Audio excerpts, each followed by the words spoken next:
ಶ್ರೀ ಗುರುಭ್ಯೋ ನಮಃ. ಹರಿ ಓಂ. ಜಯತಿ ಹರಿರಚಿಂತ್ಯ ಸರ್ವದೇವೈಕವಂದ್ಯಃ ಪರಮಗುರುರಭೀಷ್ಟಾವಾಪ್ತಿತಃ ಸಜ್ಜನಾನಾಂ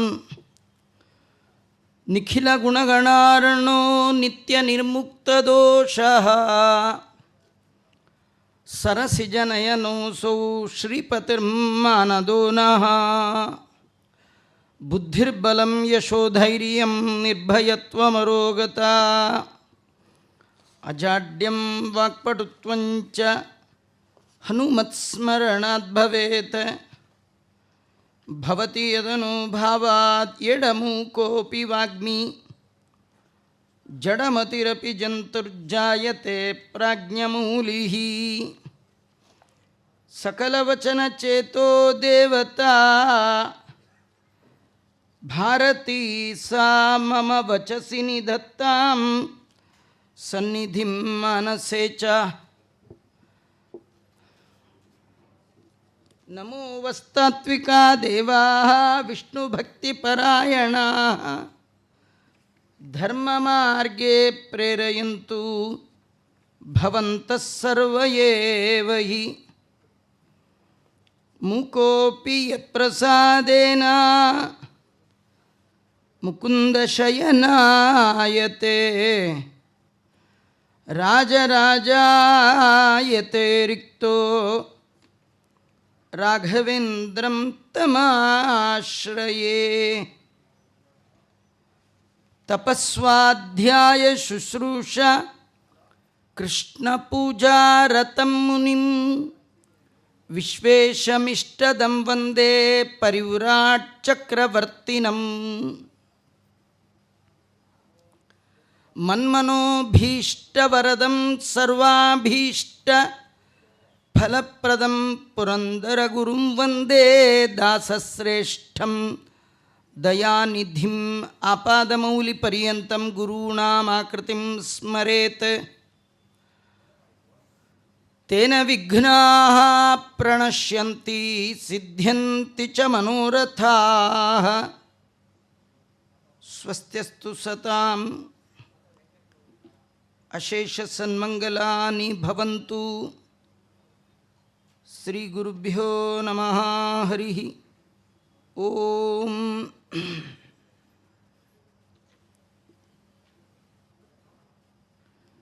ಈ ಜಗತ್ತು ಕಂಡಂತಹ ಹರಿದಾಸರಲ್ಲಿ ಪ್ರಸಿದ್ಧರಾದವರು 4 ಜನ. ಪುರಂದರದಾಸರು, ವಿಜಯದಾಸರು, ಗೋಪಾಲದಾಸರು, ಜಗನ್ನಾಥದಾಸರು ಅಂತ ದಾಸ ಚತುಷ್ಟಯರು ಅಪರೋಕ್ಷ ಜ್ಞಾನಿಗಳು. ಇನ್ನು ಅನೇಕ ದಾಸರ ಮಧ್ಯದಲ್ಲಿ ತನ್ನದೇ ಆಗಿರ್ತಕ್ಕಂಥ ಒಂದು ಹಿರಿಯತನವನ್ನು ಉಳಿಸಿಕೊಂಡವರು, ಬೆಳೆಸಿಕೊಂಡವರು ಪುರಂದರದಾಸರು. ಸಾಮಾನ್ಯವಾಗಿ ಶಿಷ್ಯರು ಗುರುಗಳ ವಿದ್ಯೆಯನ್ನು, ಗುರುಗಳ ಗುಣವನ್ನು ವರ್ಣನೆ ಮಾಡಿ ಹೊಗಳತಕ್ಕಂಥದ್ದು. ನಮ್ಮ ಗುರುಗಳು ಹಾಗೆ, ನಮ್ಮ ಗುರುಗಳು ಹೀಗೆ, ಅವರ ಮಹಿಮೆ ಇಂಥದ್ದು. ಇದು ಕ್ರಮವೂ ಕೂಡ. ಹೊಗಳುವಾಗ ಶಿಷ್ಯನ ಮುಂದೆ ಗುರು ಹೊಗಳಬಾರದು, ಗುರುವಿನ ಹಿಂದೆ ಶಿಷ್ಯ ಹೊಗಳಬಾರದು. ಶಿಷ್ಯ ಗುರುವಿನ ಮುಂದೆ ಹೊಗಳಬೇಕು. ಸ್ತುತಿ. ಶಿಷ್ಯನಿಗೆ ಮುಂದೆ ಹೊಗಳಿದರೆ ಅದು ಅಹಂಕಾರಕ್ಕೆ ಕಾರಣ ಆದೀತು. ಆ ನಿಟ್ಟಿನಲ್ಲಿ ಶಿಷ್ಯನಲ್ಲಿ ಗುರು ಕಾಣುವ ಗುಣವನ್ನು ಆ ಶಿಷ್ಯ ಇಲ್ಲದ ಸಂದರ್ಭದಲ್ಲಿ ಉಳಿದವರಿಗೆ ಮಾದರಿಯಾಗಿ ಅವನನ್ನು ತೋರಿಸಿ, ನೀವು ಇದ್ದೀರಿ, ಅವನು ನೋಡಿ ಹೇಗಿದ್ದಾನೆ, ನನ್ನ ಶಿಷ್ಯ ಅಂದರೆ ಅವನು. ಹೀಗೆ ಗುರುಗಳು ಶಿಷ್ಯನನ್ನು ಹೊಗಳುವಾಗ ಅವನಿಗೆ ಅಹಂಕಾರ ಇತ್ಯಾದಿಗಳು ಬಾರದಿರಲಿ ಅಂತ ಹಿಂದೆ ಅವನನ್ನು ಹೊಗಳೋದು ಕಂಡ್ರೆ. ಆದರೆ ಇಲ್ಲಿ ವಿಶೇಷ ಅಂದರೆ ಶ್ರೀ ಪುರಂದರದಾಸರ ಗುರುಗಳಾಗಿ ಬಂದವರು ನಿನ್ನೆ ನಾವು ನೋಡಿದ ವ್ಯಾಸರಾಜ ಗುರು ಸಾರ್ವಭೌಮರು. ಆ ವ್ಯಾಸರಾಜ ಗುರು ಸಾರ್ವಭೌಮರು ಸಾಮಾನ್ಯರಲ್ಲ. ಅವರ ಕಾಲದಲ್ಲಿ ಸೋಮನಾಥ ಅನ್ನುವ ಜೈನ ಕವಿ ವ್ಯಾಸರಾಜರ ಬಗ್ಗೆ ಭಾರಿ ಕೇಳಿ ಉತ್ತೇಜಿತನಾಗಿ ಅವರನ್ನು ಒಮ್ಮೆ ಕಾಣಬೇಕು, ನೋಡಬೇಕು ಅಂತ ಬಹಳವಾಗಿ ಪ್ರಯತ್ನ ಪಟ್ಟರೂ ಆಗಲಿಲ್ಲಂತೆ. ಕಾರಣ ವ್ಯಾಸರಾಜರು 6 ಜನ ಚಕ್ರವರ್ತಿಗಳಿಗೆ ರಾಜಗುರುಗಳಾಗಿ ಮೆರೆದ ಮಹಾನುಭಾವರು. ಒಬ್ಬ ರಾಜಗುರುಗಳನ್ನು ನೋಡೋದು ಅಷ್ಟು ಸುಲಭ ಸಾಧ್ಯ ಇರಲಿಲ್ಲ. ಕಡೆಗೆ ಎಲ್ಲೋ ಒಂದು ದಿನ ವ್ಯಾಸರಾಜರು ರಾಜಬೀದಿಯಲ್ಲಿ ಮೇನೆಯಲ್ಲಿ ಬರ್ತಾ ಇದ್ದಾರೆ ಅನ್ನುವ ಸುದ್ದಿಯನ್ನು ತಿಳಿದ ಈತ ಹೇಗಾದರೂ ಮಾಡಿ ಅವರನ್ನು ಇವತ್ತು ನೋಡಲೇಬೇಕು. ಅವರ ಸುದ್ದಿ ಕೇಳಿದ್ದ, ಅವರ ಮಹಿಮೆ ಕೇಳಿದ್ದ, ಮುಖ ಪರಿಚಯ ಇಲ್ಲ. ಇಷ್ಟೆಲ್ಲ ಭೂಮಾಗುಣಕ್ಕೆ ಆಶ್ರಯ ಆದವರು ಹೇಗಿರ್ತಾರೆ, ಅವರನ್ನು ನೋಡೋಣ. ಅವರ ತೇಜಸ್ಸಿ ಅಂಥದ್ದು, ಅವರ ನಡೆ ಎಂಥದ್ದು, ಅವರ ನುಡಿ ಎಂಥದ್ದು, ಇದನ್ನೆಲ್ಲ ಕಾಣುವ ಸೌಭಾಗ್ಯವನ್ನು ಪಡಿಬೇಕು ಅಂತ ಜೈನ ಕವಿ ಬಹಳವಾಗಿ ಪ್ರಯತ್ನಪಟ್ಟು ಒಂದಿನ ಈ ರೀತಿ ವ್ಯಾಸರಾಜರು ರಾಜಬೀದಿಯಲ್ಲಿ ಬರ್ತಾ ಇದ್ದಾರೆ ಅಂತ ತಿಳಿದಾಗ ಅವರನ್ನು ನೋಡುವ ಸಲುವಾಗಿ ಇಕ್ಕೆಲಗಳಲ್ಲಿ ಜನ ತುಂಬಿ ನಿಂತಿತ್ತು. ಆ ಜನಗಳನ್ನು ದಾಟಿ ಅವರನ್ನು ನೋಡೋದು ಅಷ್ಟು ಸುಲಭ ಸಾಧ್ಯ ಆಗಲಿಲ್ಲ. ಕಡೆಗೆ ಒಂದು ಉಪ್ಪರಿಗೆಯನ್ನು ಏರಿ ಬಹಳ ಕಾಲ ಕಾದು ವ್ಯಾಸರಾಜರನ್ನು ಕಾಣಬೇಕು ಅಂತ ಆ ಮಹಾನುಭಾವ ಕವಿ ಕಾಯ್ತಾ ಇದ್ದಾನೆ. ಈ ತಿರುಪತಿಯಲ್ಲಿ ತಾವೆಲ್ಲ ನೋಡಿರಬಹುದು, ಗರುಡ ವಾಹನ ಅಂತ ಆಗುತ್ತೆ. ಅದರ ದರ್ಶನ ಮಾಡಲಿಕ್ಕೆ ಬೆಳಗ್ಗೆನೇ ಜನ ಪೂರ ಕೂತಿರ್ತಾರೆ ಇಡೀ ಆ ರಥ ಬೀದಿಯಲ್ಲಿ. ಸಂಜೆ ಕಾಲದಲ್ಲಿ ಗರುಡ ವಾಹನ ಏರಿ ಬರುವ ಜಗದೊಡೆಯ ಶ್ರೀನಿವಾಸನನ್ನು ನೋಡಲಿಕ್ಕೆ. ಈ ಹೊಸದಾಗಿ ಅದನ್ನು ನೋಡ್ಲಿಕ್ಕೆ ಹೋದವರು ಉತ್ಸವ ಎಷ್ಟೊತ್ತಿಗೆ ಬರುತ್ತೆ ಅಷ್ಟೊತ್ತಿಗೆ ಹೋದರೆ ಸಾಕು ಅಂತ ಹೋದರೆ ಆ ದೇವರನ್ನು ನೋಡೋದು ಬಹಳ ಕಷ್ಟ. ಮೊದಲೇ ಬಂದು ಕಾದು ಕೂತ್ಕೊಳ್ಬೇಕು. ಸಣ್ಣ ಪುಟ್ಟ ಅಧಿಕಾರಿಗಳನ್ನು ನಾವು ನೋಡಲಿಕ್ಕೆ ಹೋಗಬೇಕಾದ್ರೆ ಅಪಾಯಿಂಟ್ಮೆಂಟ್ ತೊಗೊಳ್ಬೇಕು, ಮೊದಲು ಹೋಗಿ ಕೂತ್ಕೊಳ್ಬೇಕು. 14 ಲೋಕದಲ್ಲಿ ಎಲೆಕ್ಷನ್ನೇ ಇಲ್ಲದ ಬಾಸ್ ಭಗವಂತ, ದೊಡ್ಡ ರಾಜ. ಅಂತಹ ಭಗವಂತನ ನೋಡಬೇಕು ಅನ್ನುವ ಭಾವನೆಯಲ್ಲಿ ಬೆಳಗ್ಗೆನೇ ಬಂದು ಕಾದಿರ್ತಾರೆ. ಕೃಷ್ಣದೇವರಾಯನ ಕಾಲದಲ್ಲಿ ರಾಜಗುರುಗಳಾದ ವ್ಯಾಸರಾಜರನ್ನು ಕಾಣಬೇಕಾದರೂ ಕೂಡ ಆ ಪರಿಸ್ಥಿತಿ ಬಹಳ ಹೊತ್ತಿಗೆ ಮುಂಚೆ ಬಂದು ವ್ಯಾಸರಾಜರನ್ನು ಕಾಣುವ ತವಕದಲ್ಲಿ ಕೂತ. ವ್ಯಾಸರಾಜರ ವೈಭವ ಹೀಗಿತ್ತು.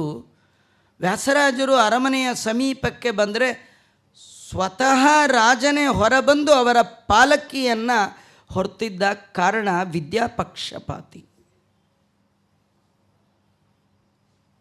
ರಾಜ ಮೇನೆ ಹೊರೋದು ಅಂದ್ರೇನು, ಆ ಮೇನೆಯಲ್ಲಿ ಕೂರುವ ಸೌಭಾಗ್ಯ ವ್ಯಾಸರಾಜರದು ಅಂದರೆ ಏನು,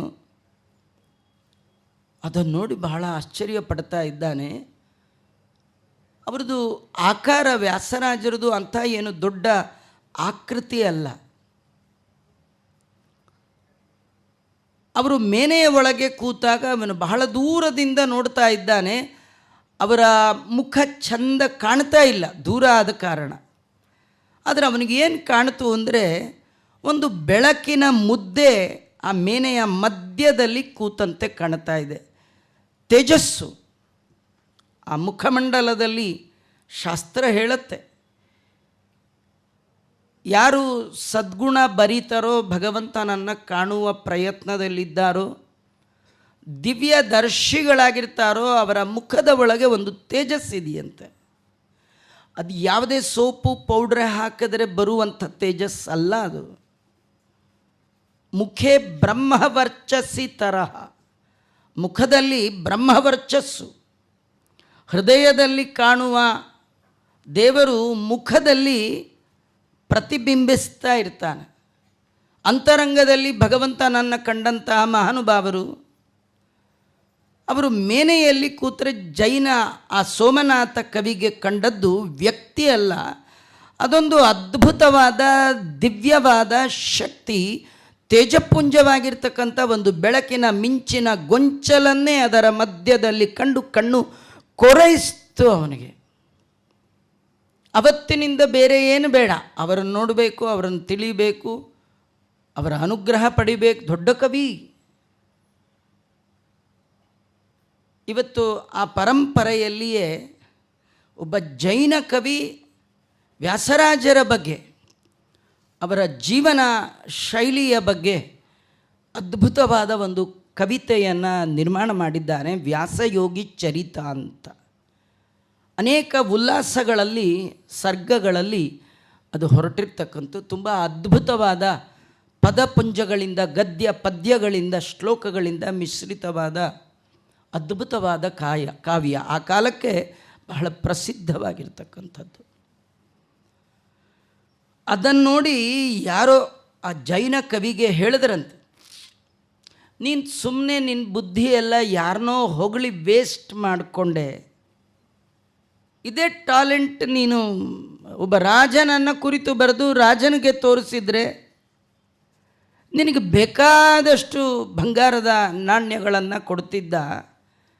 ಒಬ್ಬ ಸನ್ಯಾಸಿ, ಸಂಸ್ಕೃತದಲ್ಲಿ ಸನ್ಯಾಸಿಗೆ ಭಿಕ್ಷು ಅಂತ ಕರೀತಾರೆ.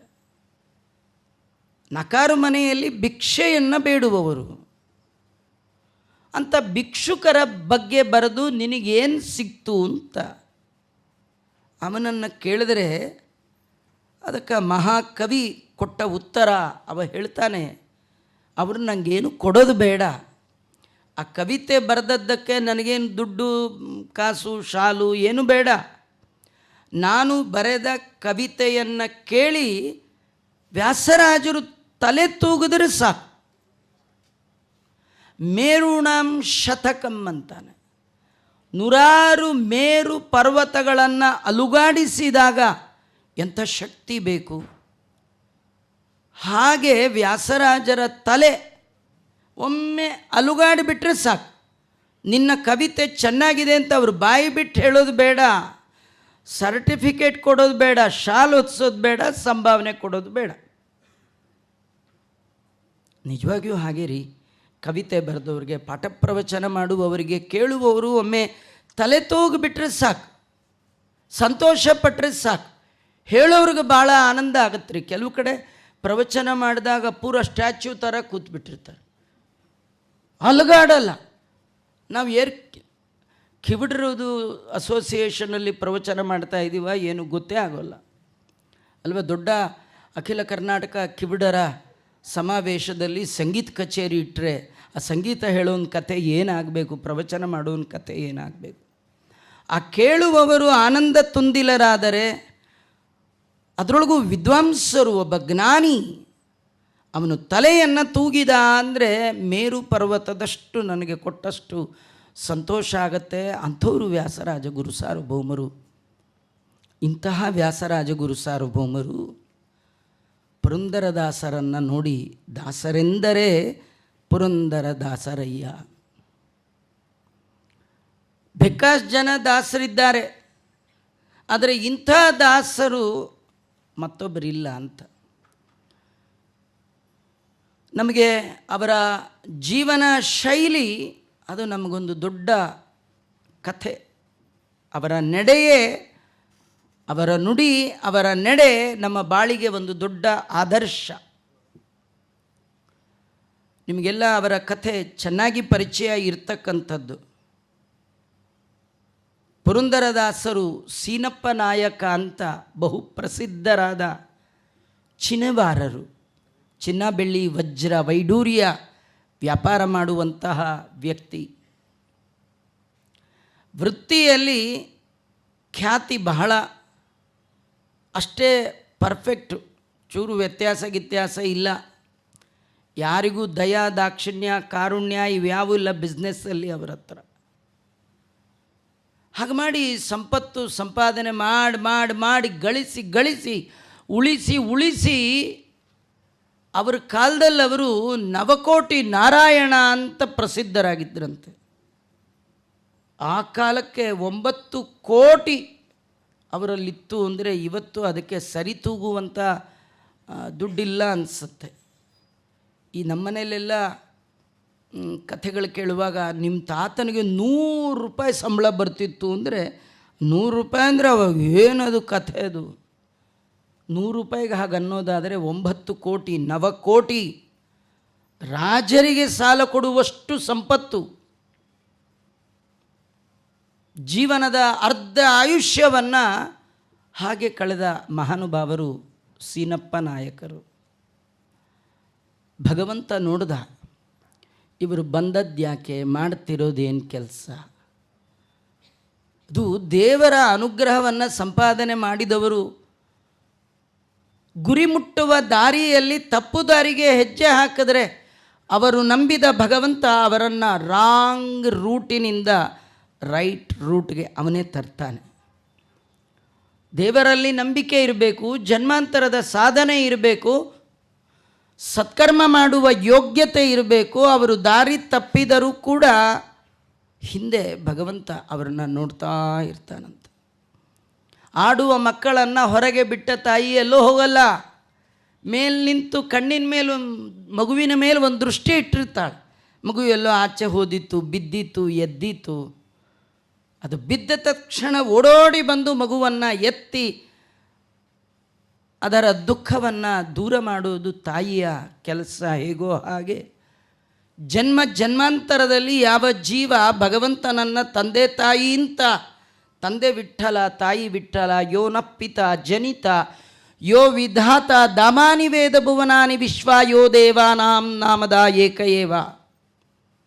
ಮಾತಾಂಧ್ರಸಿಂಹಶ್ಚ ಪಿತಾಂಧ್ರಸಿಂಹೋ ಭಾತಾಂಧ್ರಸಿಂಹಶ್ಚ ಸಖಾಂಧ್ರಸಿಂಹ. ನಮ್ಮ ಜೀವನದ ಎಲ್ಲ ಬಗೆಯಿಂದ ಭಗವಂತನ ಆರಾಧನೆ ಮಾಡಿರ್ಬೇಕು. ಎಲ್ಲ ಬಂಧಗಳು ಸಂಬಂಧಗಳು ಭಗವಂತನೇ ಆಗಿದ್ದರೆ, ಆ ರೀತಿ ಉಪಾಸನೆ ಮಾಡಿದರೆ ಎಲ್ಲಿ ಎಡವಿದರೂ ಎಡವದ ಹಾಗೆ ನಮ್ಮನ್ನು ಹಿಡಿದುಕೊಳ್ಳಿಕ್ಕೆ ಭಗವಂತ. ದಾಸರ ಅದನ್ನು ನೋಡೇ ಹೇಳಿದ್ದು, ಭಕುತ ಜನ ಮುಂದೆ ನೀನವರ ಹಿಂದೆ. ಯಾಕೆ ಹಿಂದೆ?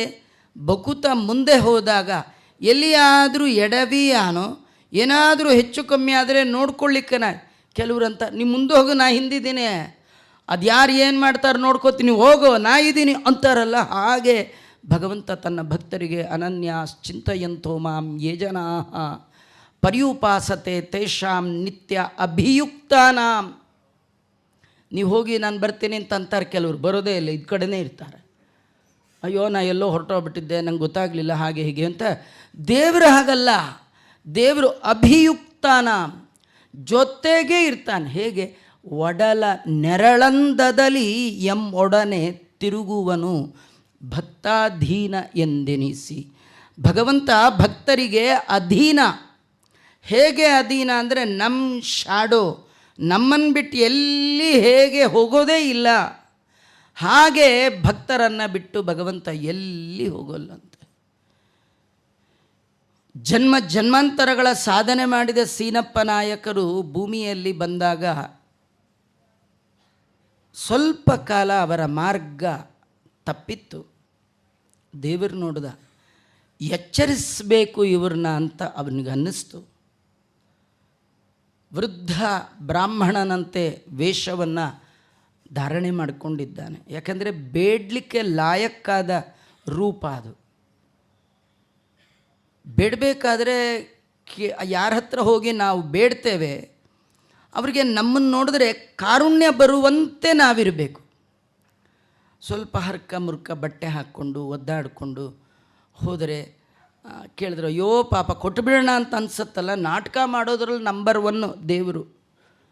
ಅವನು ಹಾಕೋ ಹಾಗೆ ಪಾತ್ರ ಜಗತ್ತಲ್ಲಿ ಯಾರಿಗೂ ಬರಲ್ಲ.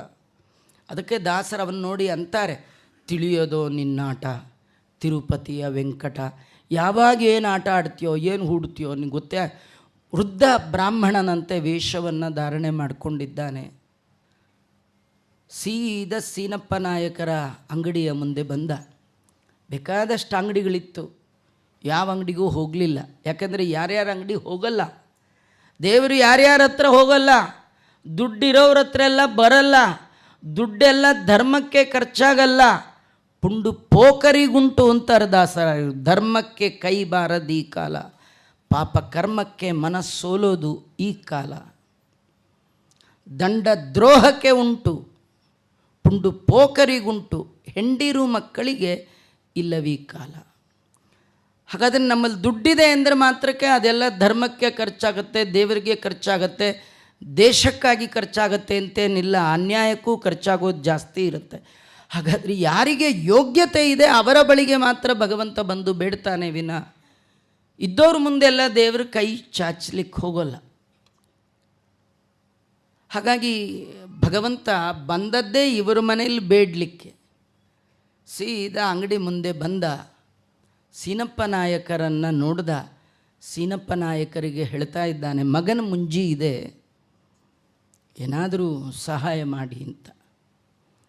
ಅವರು ಬಹಳ ಬಿಸ್ನೆಸ್ ವ್ಯಕ್ತಿ, ಏನು ಮಾತಾಡಿದ್ರು ಅದು ಕಂಟಿನ್ಯೂ ಆಗುತ್ತದು. ಯಾಕಂದರೆ ಒಂದೊಂದು ಕ್ಷಣವೂ ಅವ್ರಿಗೆ ಸಂಪಾದನೆ. ಅದಕ್ಕೆ ಈ ಮೊದಲು ಇವನನ್ನು ಹೊರ ಹಾಕಬೇಕು. ಏನು ಕೇಳಿದ್ರು ಕಷ್ಟಕ್ಕೆ ಬರುತ್ತೆ, ನಾಳೆ ಬಾ ಅಂದ್ಬಿಟ್ರಷ್ಟೆ, ಮುಗಿದೋಯ್ತಲ್ಲ, ಇವನು ಹೊರಟು ಬಿಡಬೇಕು. ಹೊರಟ ನಾಳೆ ದಿನ ಕರೆಕ್ಟ್ ಅದೇ ಟೈಮಿಗೆ ಬಂದ, ಮತ್ತೆ ಕೈ ಹಿಡಿದ್ರು. ಬೆಳಗ್ಗೆ ಬರ್ತಾನೆ, ಗಿರಾಕಿ ಬರೋ ಟೈಮು.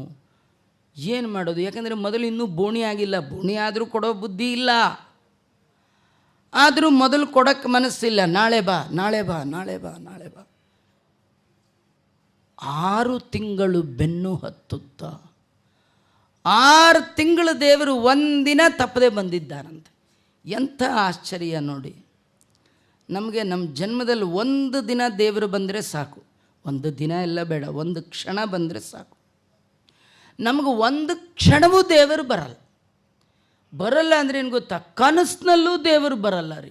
ನಮ್ಮ ಕನಸಿನಲ್ಲೂ ಯಾರೋ ಬಂದು ಕುತ್ತಿಗೆ ಹಿಚಕಿದಾಗೆ, ಯಾರೋ ದುಡ್ಡು ಕೇಳಿದ ಹಾಗೆ ಇಂಥದ್ದು ಬರುತ್ತೆ ವಿನಃ ದೇವರು ಕನಸಿನ ಬರೋಕ್ಕೆ ಕಾಸಿಲ್ಲ, ಕರಿಮಣಿ ಇಲ್ಲ. ಒಂದು 5 ನಿಮಿಷ ದೇವ್ರ ಕನಸಿನಲ್ಲಿ ಬರಬಾರ್ದು, ಎಷ್ಟು ಖುಷಿ ಆಗತ್ತೆ ರೀ. ನಾನು ಇವತ್ತು ಕನಸಿನಲ್ಲಿ ತಿರುಪ್ತಿಗೆ ಹೋಗಿದ್ದೆ, ಎಷ್ಟು ಹೋಗೋದಿಲ್ಲ, ಯಾಕಂದ್ರೆ ಅದಕ್ಕೂ ಟಿಕೆಟ್ ತೊಗೋಬೇಕಲ್ಲಿ. ಕನಸಿನಲ್ಲಿ ಹೋದರೂ ಕಾಸು ಕೇಳ್ತಾರೆ. ಅವನು ದುಡ್ಡಿಗಾಗೇ ನಿಂತವನು, ಅವನು ಸೀನಪ್ಪ ನಾಯಕ, ಅವನೇ. ತೊಳಸ ದಕ್ಕಿಯ ತಿಂಬ, ವಿಜಯದಾಸರು ಅವನ ಬಗ್ಗೆ ಹೇಳುವಾಗ ಅವನ ಜಿಪುಣತನ, ಅವನ ದುಡ್ಡಿಂದು ಹುಚ್ಚು ಅದೆಲ್ಲ ಹೇಳ್ತಾರವರು. ತೊಳಸ ದಕ್ಕಿಯ ತಿಂಬ, ತಿಮ್ಮಪ್ಪನಿಗೆ ಅಕ್ಕಿ ತೊಳಿಬಾರ್ದಂತೆ. ಅವ್ರು ನೈವೇದ್ಯಕ್ಕೆ ಪ್ರಸಾದ ಗಿಸಾದ ಮಾಡಿದ್ರೆ ಅಕ್ಕಿ ತೊಳಿಬಾರ್ದಂತೆ, ಸುಮ್ಮನೆ ಅಕ್ಕಿ ತೊರೆದು ಹುಯ್ತಾ ಇರಬೇಕು. ಅದು ಯಾಕೆಂದ್ರೆ ತೊಳೆದರೆ ಅದರ ಮೇಲಿನ ಲೇಯರ್ ಹೋಗಿಬಿಟ್ರೆ ನನ್ನ ಕಂಪ್ನಿಗೆ ಲಾಸ್ ಅಂತಾನವನು.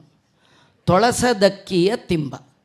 ಇನ್ನು ಎರಡನೇದೇನೆಂದರೆ ಅವನದು ಊಟ ಮಾಡೋದು ಬಂಗಾರದ ತಟ್ಟೆ, ದೇವರ ನೈವೇದ್ಯಕ್ಕಿಡೋ ಹರಿವಾಣ. ಅವನತ್ತಿರೋದೆಲ್ಲ ಬಂಗಾರ ರೀ. ಹೇಗೆ ನಮ್ಮಲ್ಲಿರೋದೆಲ್ಲ ಪ್ಲಾಸ್ಟಿಕ್ಕು, ಹಾಗೆ ತಿಮ್ಮಪ್ಪನಲ್ಲಿರೋದೆಲ್ಲ ಬರೀ ಬಂಗಾರ. ಅವನು ಏನು ವಿಚಿತ್ರ ಅಂದರೆ ದೇವ್ರದ್ದು ಗೊತ್ತಾ, ಆ ದೇವ್ರದ್ದು ತಟ್ಟೆ ಭೋಜನ ಆದಮೇಲೆ ನೈವೇದ್ಯ ಅದು ಸುಮ್ಮನೆ ಗಲಬರಿಸ್ಬೇಕಷ್ಟೆ, ಉಜ್ಜಿಗಿಜ್ಜಿ ತೊಳಿಬಾರ್ದು ಅಂತ ಹೇಳ್ತಾನೆ. ತೊಳಸ ದಕ್ಕಿಯ ತಿಂಬ ಕಿಲುಬು ತಣಿಗೆಯಲ್ಲಿ ಉಂಬ. ಊಟ ಮಾಡೋದು ಸ್ವಲ್ಪ ಧೂಳು ದುಗ್ಗಾಣಿ ಏನಿದ್ರೂ ಪರವಾಗಿಲ್ಲ, ನೀವು ಉಜ್ಜಿಗಿಜ್ಜಿ ನನ್ನ ತಟ್ಟೆನ ತೊಳಿಬೇಡಿ. ಯಾಕಂದರೆ ನೀವು ದಿನ ಉಜ್ಜಿಬಿಟ್ರೆ 100 ಗ್ರಾಮ್ ಇರೋದು ತಿಂಗಳಿಗೆ 10 ಗ್ರಾಮ್ ಕಮ್ಮಿ ಆಗಿಬಿಡುತ್ತೆ. ಅದೇನು ಸ್ಟೀಲ್ ತಟ್ಟೆ ಅಲ್ಲ, ಬಂಗಾರದ ತಟ್ಟೆ, ಗಲಬರಿಸಿಡು ಸಾಕು ಅಂತಾನು. ಆಮೇಲೆ ಹೋಗಲಿ ಏನೋ ಪಾಪ ದುಡ್ಡಿಲ್ವೇನೋ ಅಂದರು, ದುಡ್ಡಿಗೇನು ಬರ ಇಲ್ಲ, ಕೊಳಗದಲ್ಲಿ ಹಣಗಳನ್ನು ಎಣೆಸಿಕೊಂಬ.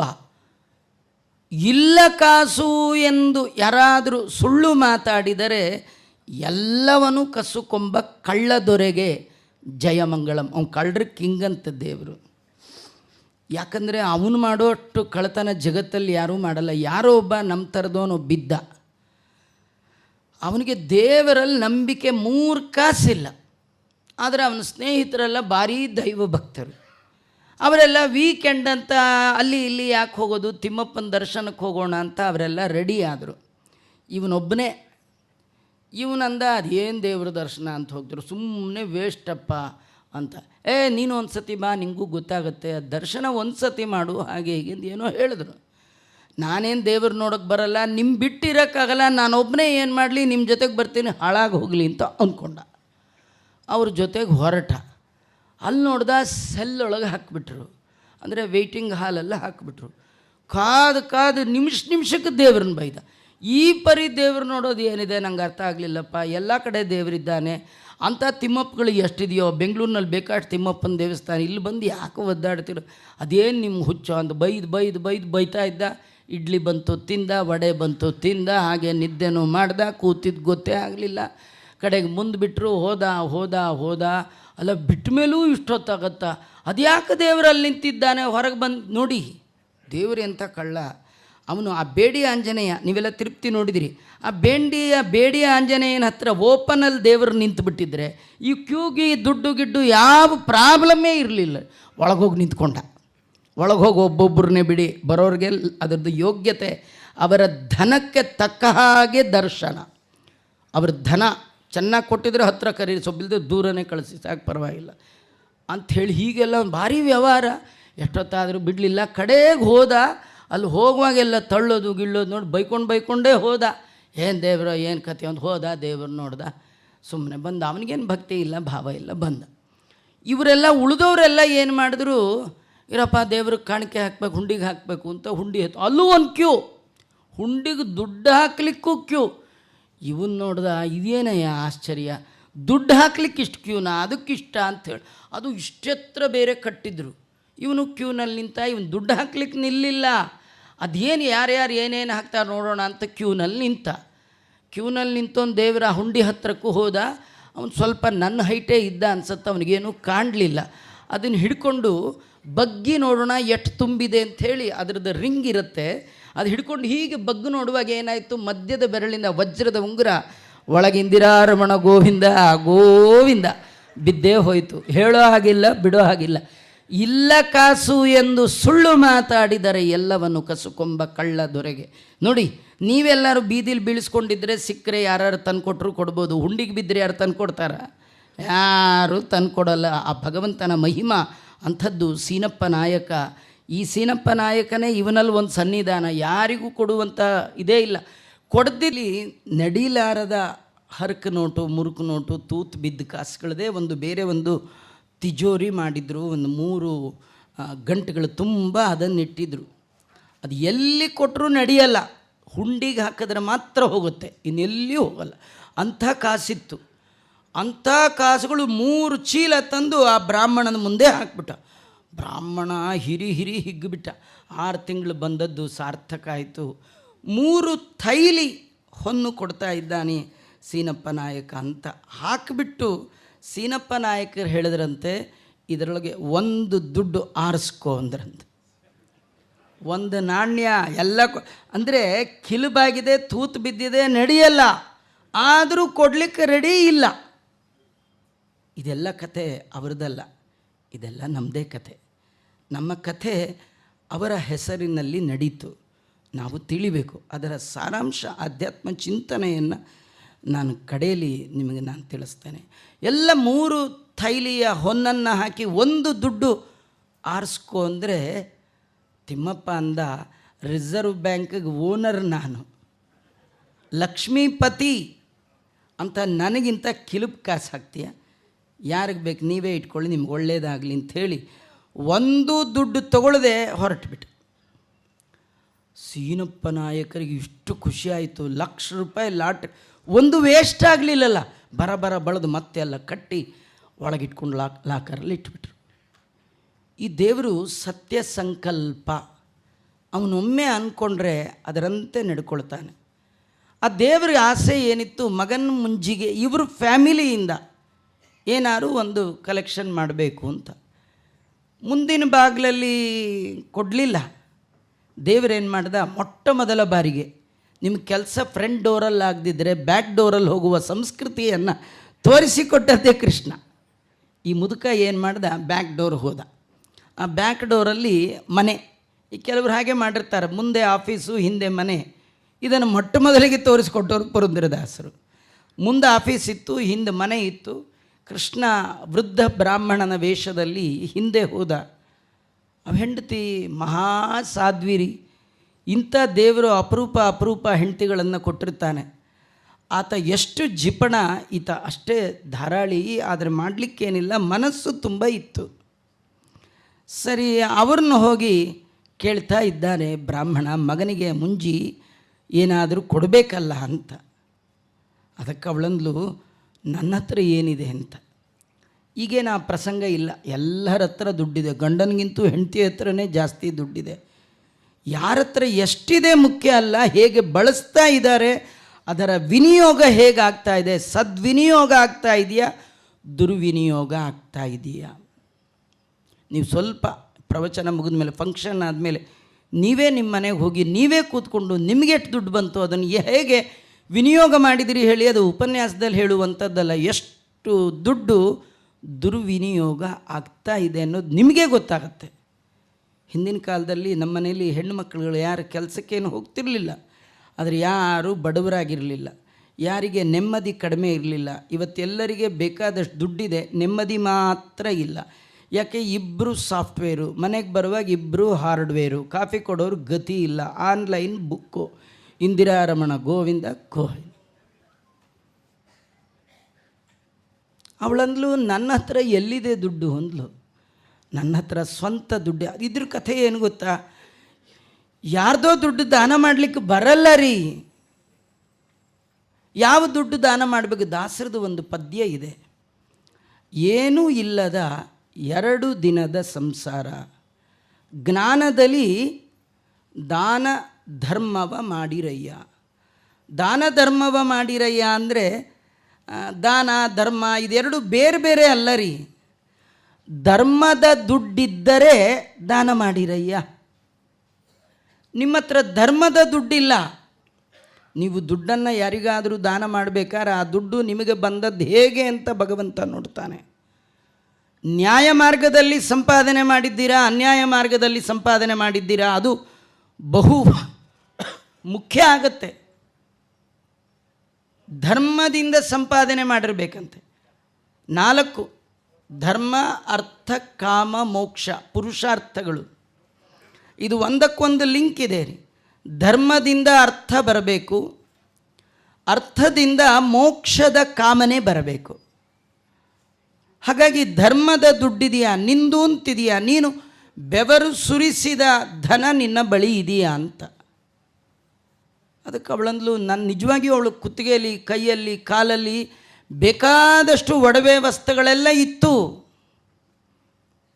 ಆದರೂ ಅವಳು ಹೇಳ್ತಾಳೆ, ನಂದು ಅಂತ ಇಲ್ಲ ಅಂತ. ತುಂಬ 2 ಅರ್ಥ. ನಂದು ಅಂದರೆ ನಂದನ್ನು ನಾನು ನಂದು ಅಂತ ಅನ್ನುವ ಹಾಗಿಲ್ಲ, ನಂದನ್ನು ನಾನು ನಂದು ಅಂತ ಅನ್ನುವ ಹಾಗಿಲ್ಲ. ಕಾರಣ ನಂದೇನೆ ಇದೆ, ನಂದೇನದು ಸ್ವಾಮಿ, ನಿಂದೇ ಇದೆಲ್ಲ. ಯಾಕೆಂದರೆ ಬರುವಾಗ ನಾವು ಯಾರೂ ಏನೂ ತಂದಿಲ್ಲ, ಆದ್ದರಿಂದ ಯಾವುದೂ ನಮ್ಮದಲ್ಲ. ಇರೋದೆಲ್ಲ ಇಲ್ಲೇ ಇದ್ದದ್ದು, ಹೋಗುವಾಗ ಎಲ್ಲ ಇಲ್ಲೇ ಬಿಟ್ಟು ಹೋಗುವಂಥದ್ದಾದ ಕಾರಣ ನಮ್ಮದು ಅಂತ ಯಾವುದೂ ಇಲ್ಲ. ಒಂದರ್ಥ.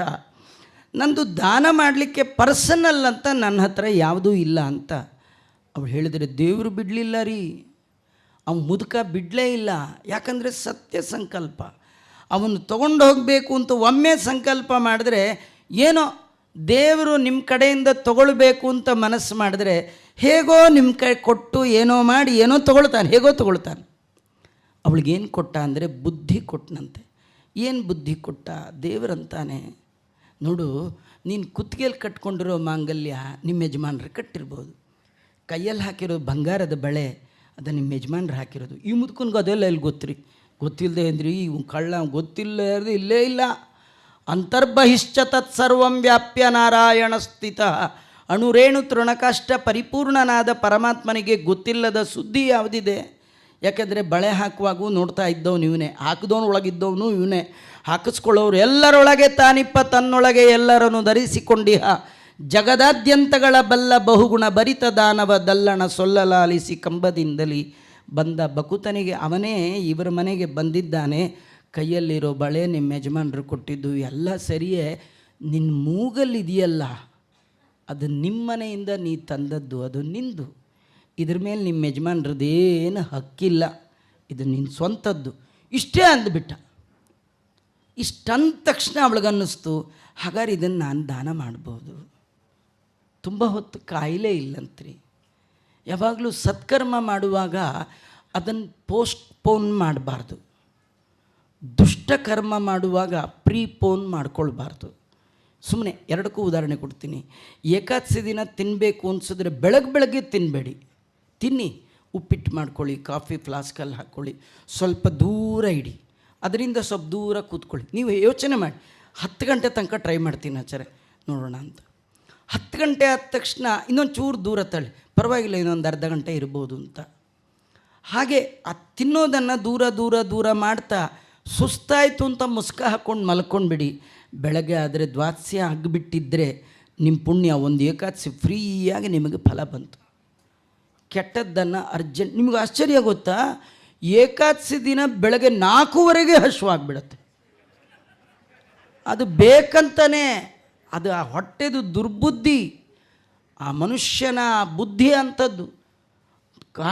ಬೇರೆ ದಿನ ಹಸಿವೆ ಆಗಲ್ಲ. ನೀವು ಕೆಲಸದಲ್ಲಿ ಎಷ್ಟೋ ಜನ 4 ಗಂಟೆ ಆಗಿದ್ದರೂ ಒಂದು ಲೋಟ ಕಾಫಿ ಕುಡ್ದು ಹಾಗೇ ಇರ್ತಾರೆ, ಊಟ ಮಾಡಲಿಕ್ಕೆ ಪುರುಸೊತ್ತಿಲ್ಲ. ಆ ಏಕಾದಶಿ ತಿನ್ನಕ್ಕೆ ಬಿಟ್ಟರೆ ಬೇರೆ ಯಾವುದಕ್ಕೂ ಪುರುಸೊತ್ತಿಲ್ಲ. ಊಟ ಇಲ್ಲ ಅಂತ ಹೆಸರಿಗೆ ಅಷ್ಟೇ ರೀ, ವೆರೈಟಿ ಫಲಾರ. ಕೆಲವರಂತೂ 2 ಏಕಾದಶಿ ಬಂದರೆ ಭಾಳ ಶ್ರದ್ಧೆಯಿಂದ ಕೇಳ್ತಿರ್ತಾರೆ, ಆಚಾರ್ಯ 2 ಏಕಾದಶಿ ಯಾವಾಗ 2 ನಾವೇ ಒದ್ದಾಡಿ ಹೋಗ್ತೀವಿ, ಯಾಕಾರು ಮಾಡ್ತಾರಪ್ಪ.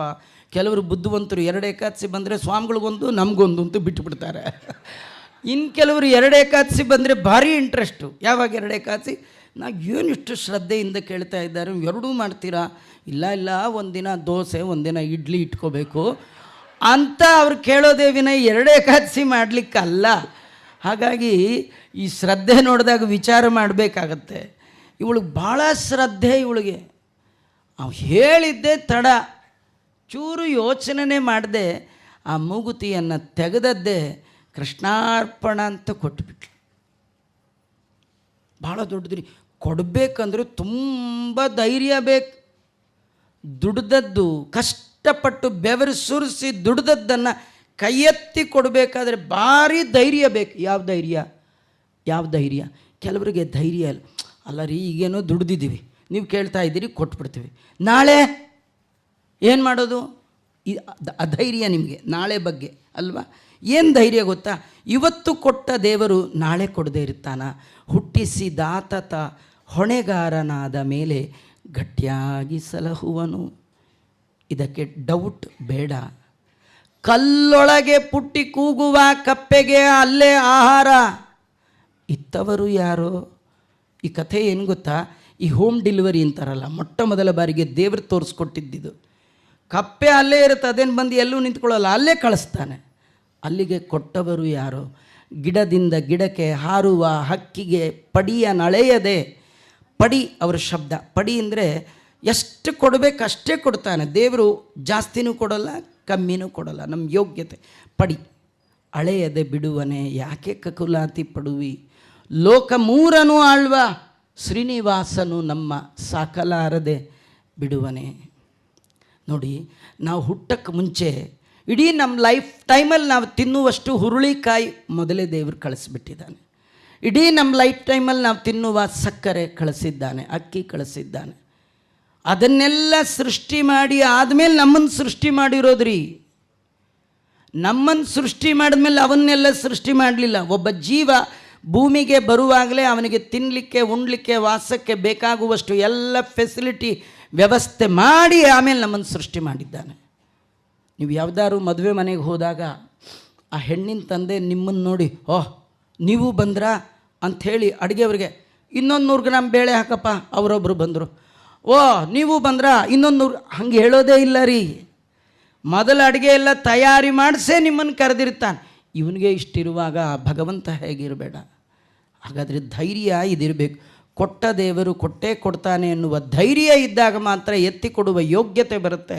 ಇವಳಿಗದು ಭಾರಿ ಧೈರ್ಯ. ಹೆಣ್ಣು ಮಗಳು ಸರಸ್ವತಿ ಬಾಯಿ ತಮ್ಮ ಮೂಗುತಿಯನ್ನು ಎತ್ತಿ ಆ ಬ್ರಾಹ್ಮಣನಿಗೆ ಕೊಟ್ಟುಬಿಟ್ರು. ತಗೊಂಡು ಬ್ರಾಹ್ಮಣ ಹೋಗಬೇಕೋ ಬೇಡರಿ, ನಿಮ್ಗೆ ಹೇಳಿದ್ನಲ್ಲ ಅವ ಕಳ್ಳರ ದೊರೆ ಅಂತ. ಮತ್ತೆ ಫ್ರಂಟ್ ಡೋರ್ಗೆ ಬಂದ. ಬರೀ ಹಿಂದೆ ಮುಂದೆ ಓಡಾಡ್ತಾ ಇದ್ದಾನೆ. ಮುಂದೆ ಬಂದ, ಈ ಸೀನಪ್ಪ ನಾಯಕರಿಗೆ ಯೋಚನೆ ಆಯಿತು, ಹೋದೆ ಅಂದರೆ ಮತ್ತು ಬಂದೆ ಗವಾಕ್ಷಲಿ ಅಂತ ಬಂದೇ ಬಿಟ್ನಲ್ಲ, ಈ ಬ್ರಾಹ್ಮಣ ಬಿಡಲ್ಲ, ನಾನು ಏನು ಮಾಡಿ ಬಹಳ ಯೋಚನೆ ಮಾಡ್ತಿರುವಾಗ ಅವನ ಯೋಚನೆ ಇವನಿಗೆ ಗೊತ್ತಾಯಿತು. ಹೇಗೆ? ಮನದೊಳಗೆ ತಾನಿಪ್ಪ ಮನವೆಂದೆನಿಸಿಕೊಂಬ. ಗೊತ್ತಾಗೋಯ್ತು. ನೀವು ಮನಸ್ಸಿನಲ್ಲೇ ಏನು ಕ್ಯಾಲ್ಕುಲೇಷನ್ ಮಾಡಿದ್ರು ಜಗತ್ತಿನ ಜನರಿಗೆ ಗೊತ್ತಾಗದಿದ್ದರೂ ಜನಾರ್ದನನಿಗೆ ಗೊತ್ತಾಗದ ಹಾಗೆ ಮನಸ್ಸಿನಲ್ಲಿಯೂ ಯೋಚನೆ ಮಾಡಲಿಕ್ಕಾಗಲ್ಲ. ಅವಂಗೆ ಗೊತ್ತಾಯ್ತು. ಅದಕ್ಕೆ ನೀವು ದೇವ್ರ ಹತ್ರ ಹೋದಾಗ ಕೆಟ್ಟ ಕೆಟ್ಟ ಕ್ಯಾಲ್ಕುಲೇಷನ್ ಹಾಕಲೇಬೇಡಿ, ಸುಮ್ಮನೆ ಆರಾಮ ನಿಂತ್ಕೊಳ್ಳಿ, ದೇವ್ರ ದರ್ಶನ ಮಾಡಿ ಬಂದುಬಿಡಿ. ನೀವು ಮನಸ್ಸಿನಲ್ಲಿ ಏನು ಮಾಡಿದ್ರು ಎಲ್ಲವೂ ಗೊತ್ತಾಗ್ಬಿಡುತ್ತೆ ದೇವರಿಗೆ. ಅವನಿಗೆ ಗೊತ್ತಾಯಿತು. ಅವನಂದ, ನಾಯಕರೇ ನಾವೇನು ನಿಮ್ಮ ಹತ್ರ ಸಾಲಕ್ಕೆ ಬಂದಿಲ್ಲ ಅಂದ. ಖುಷಿ ಆಯಿತು. ಅಂತೂ ಅದಕ್ಕೆ ಬಂದಿಲ್ಲಲ್ಲ ಅಂತ ಭಾರಿ ಖುಷಿ. ಮತ್ತ್ಯಾಕೆ ಬಂದ್ರಿ ಆಚಾರ್ಯ ಎಂದ. ಇಲ್ಲ, ನಮ್ಮ ಹತ್ರ ಒಂದು ಪದಾರ್ಥ ಇತ್ತು, ಅದನ್ನು ಕೊಟ್ಟು ದುಡ್ಡು ತೊಗೊಂಡು ಹೋಗೋಣ ಅಂತ ಬಂದೆ. ಈ ಕೆಲಸ ಮೊದಲೇ ಮಾಡಬಾರ್ದೆ ಅಂದ. ಬುದ್ಧಿ ಇಲ್ಲಪ್ಪ, ಈಗ ಬಂತು ಅಂದ. ಸರಿ ಕೊಡೆ ಅದೇನು ಅಂತಂದರು. ಆ ಮೂಗುತಿ ತೆಗೆದು ಅವ್ರ ಮುಂದೆ ಹಾಕಿದ್ರು. ಆ ಮೂಗುತಿ ನೋಡಿದ ತಕ್ಷಣ ಮೂಗುತಿ ಕಾಣಲಿಲ್ಲ, ಹೆಂಡತಿ ಮೂತಿ ಕಾಣ್ತವ್ರಿಗೆ. ದಿನ ಮುಖ ನೋಡ್ತಿದ್ದಿದ್ದು ಮುಖ ರೀ. ಆ ಮುಖದ ಮೇಲೆ ಎದ್ದು ಕಾಣೋದೇ ಮೂಗು, ಮೂಗೊಳಗೆ ಎದ್ದು ಕಾಣೋದೇ ಮೂಗುತಿ. ಸುಮ್ಮನೆ ಯಾರು ತಪ್ಪು ತಿಳ್ಕೊಳ್ಬೇಡಿ. ಕೆಲವರು ಈ ಫಂಕ್ಷನ್, ಇಂಥ ಫಂಕ್ಷನ್ನಲ್ಲಿ ಮದುವೆ ಒಳಗೆ ಕೂತು ಅಂತಿರ್ತಾರೆ, ಯಾವಾಗಲೂ ಅನ್ನೋದು ಹಿಂಗೇನೋ ಮಾಡ್ತಿರ್ತಾರೆ. ಅವ್ರು ಯಾಕೆ ಮಾಡ್ತಿರ್ತಾರೆ ಅಂದರೆ, ನೆಗಡಿನ ಅಂತ ಕೇಳಿದ್ರೆ, ಇಲ್ಲ ನೆಗಡಿ ಅಲ್ಲ ರೀ, ಅವಾಗಿಂದ ಅಂತ ಇದ್ದೀನಿ, ನೀವು ನನ್ನ ಮೂಗೇ ನೋಡಲಿಲ್ಲ, ಮೂಗಳು ಹೊಸದಾಗಿ ಮೂಗುತಿ ಹಾಕಿಸ್ಕೊಂಡಿದ್ದೀನಿ. ಅವ್ರು ಮೂಗುತಿ ತೋರಿಸ್ಬೇಕು, ಅದಕ್ಕೆ ಅವ್ರು ಮಾಡ್ತಾಯಿದ್ದೀವಿ. ಅಂದರೆ ಮುಖದಲ್ಲಿ ಎದ್ದು ಕಾಣೋದು ಮೂಗು, ಮೂಗಿನಲ್ಲಿ ಎದ್ದು ಕಾಣೋದು ಮೂಗುತಿ. ಅದು ಹಾಕ್ಕೊಳ್ಳೋದೇ ಊರವರೆಲ್ಲ ನೋಡಲಿ ಅಂತ. ಪಕ್ಕದಲ್ಲಿ ಕೂತು ಇಷ್ಟೊತ್ತಾದರೂ ನನ್ನ ಮುಖ ಮೂಗುತಿ ನೋಡಲೇ ಇಲ್ಲ, ಅದಕ್ಕೆ ನಾನು ತೋರಿಸಿದ್ದು ಅಂತ. ಇವ್ ಮುಖದಲ್ಲಿ ಒಳ್ಳೆ ಸಾತ್ವಿಕಗಳೇ, ಒಳ್ಳೆ ಸೌಂದರ್ಯ, ಅದಕ್ಕೆ ಎತ್ತಿ ಮಾಡಿಸಿದಂಥ ಮೂಗುತಿ, ವಜ್ರದ ಮೂಗುತಿ ರೀ. ಆ ಮೂಗುತಿಯನ್ನು ನೋಡಿದ ತಕ್ಷಣ ಅವ್ರಿಗೆ ತಟ್ ಅಂತ ಹೆಂಡತಿ ಮುಖ ಅಡ್ಡ ಬಂತು. ಅವಾಗ ಅನಿಸ್ತಿ, ನಮ್ಮ ಹೆಂಡ್ತಿದು ಇದ್ದಾಗಿದೆಯಲ್ಲ. ಆಮೇಲೆ ಅಂದ್ಕೊಂಡ್ರು, ಈ ಥರ ಪ್ಯಾಟ್ರನ್ಸ್ ಎಷ್ಟಿರುತ್ತೋ, ಎಷ್ಟು ಜನ ತೊಗೊಂಡು ಹೋಗಿರ್ತಾರೋ, ಯಾರ್ದೋ ಇರಬಹುದು. ಆದರೂ ನಮ್ಮನೆಯವ್ರದ್ದೇ ಇದ್ದರೆ ಇದು ಬೇರೆ. ಕಡೆಗೆ ಏನು ಮಾಡಿದೋ, ದುಡ್ಡು ಕೊಡೋಕ್ಕೆ ಮನಸ್ಸಿಲ್ಲ.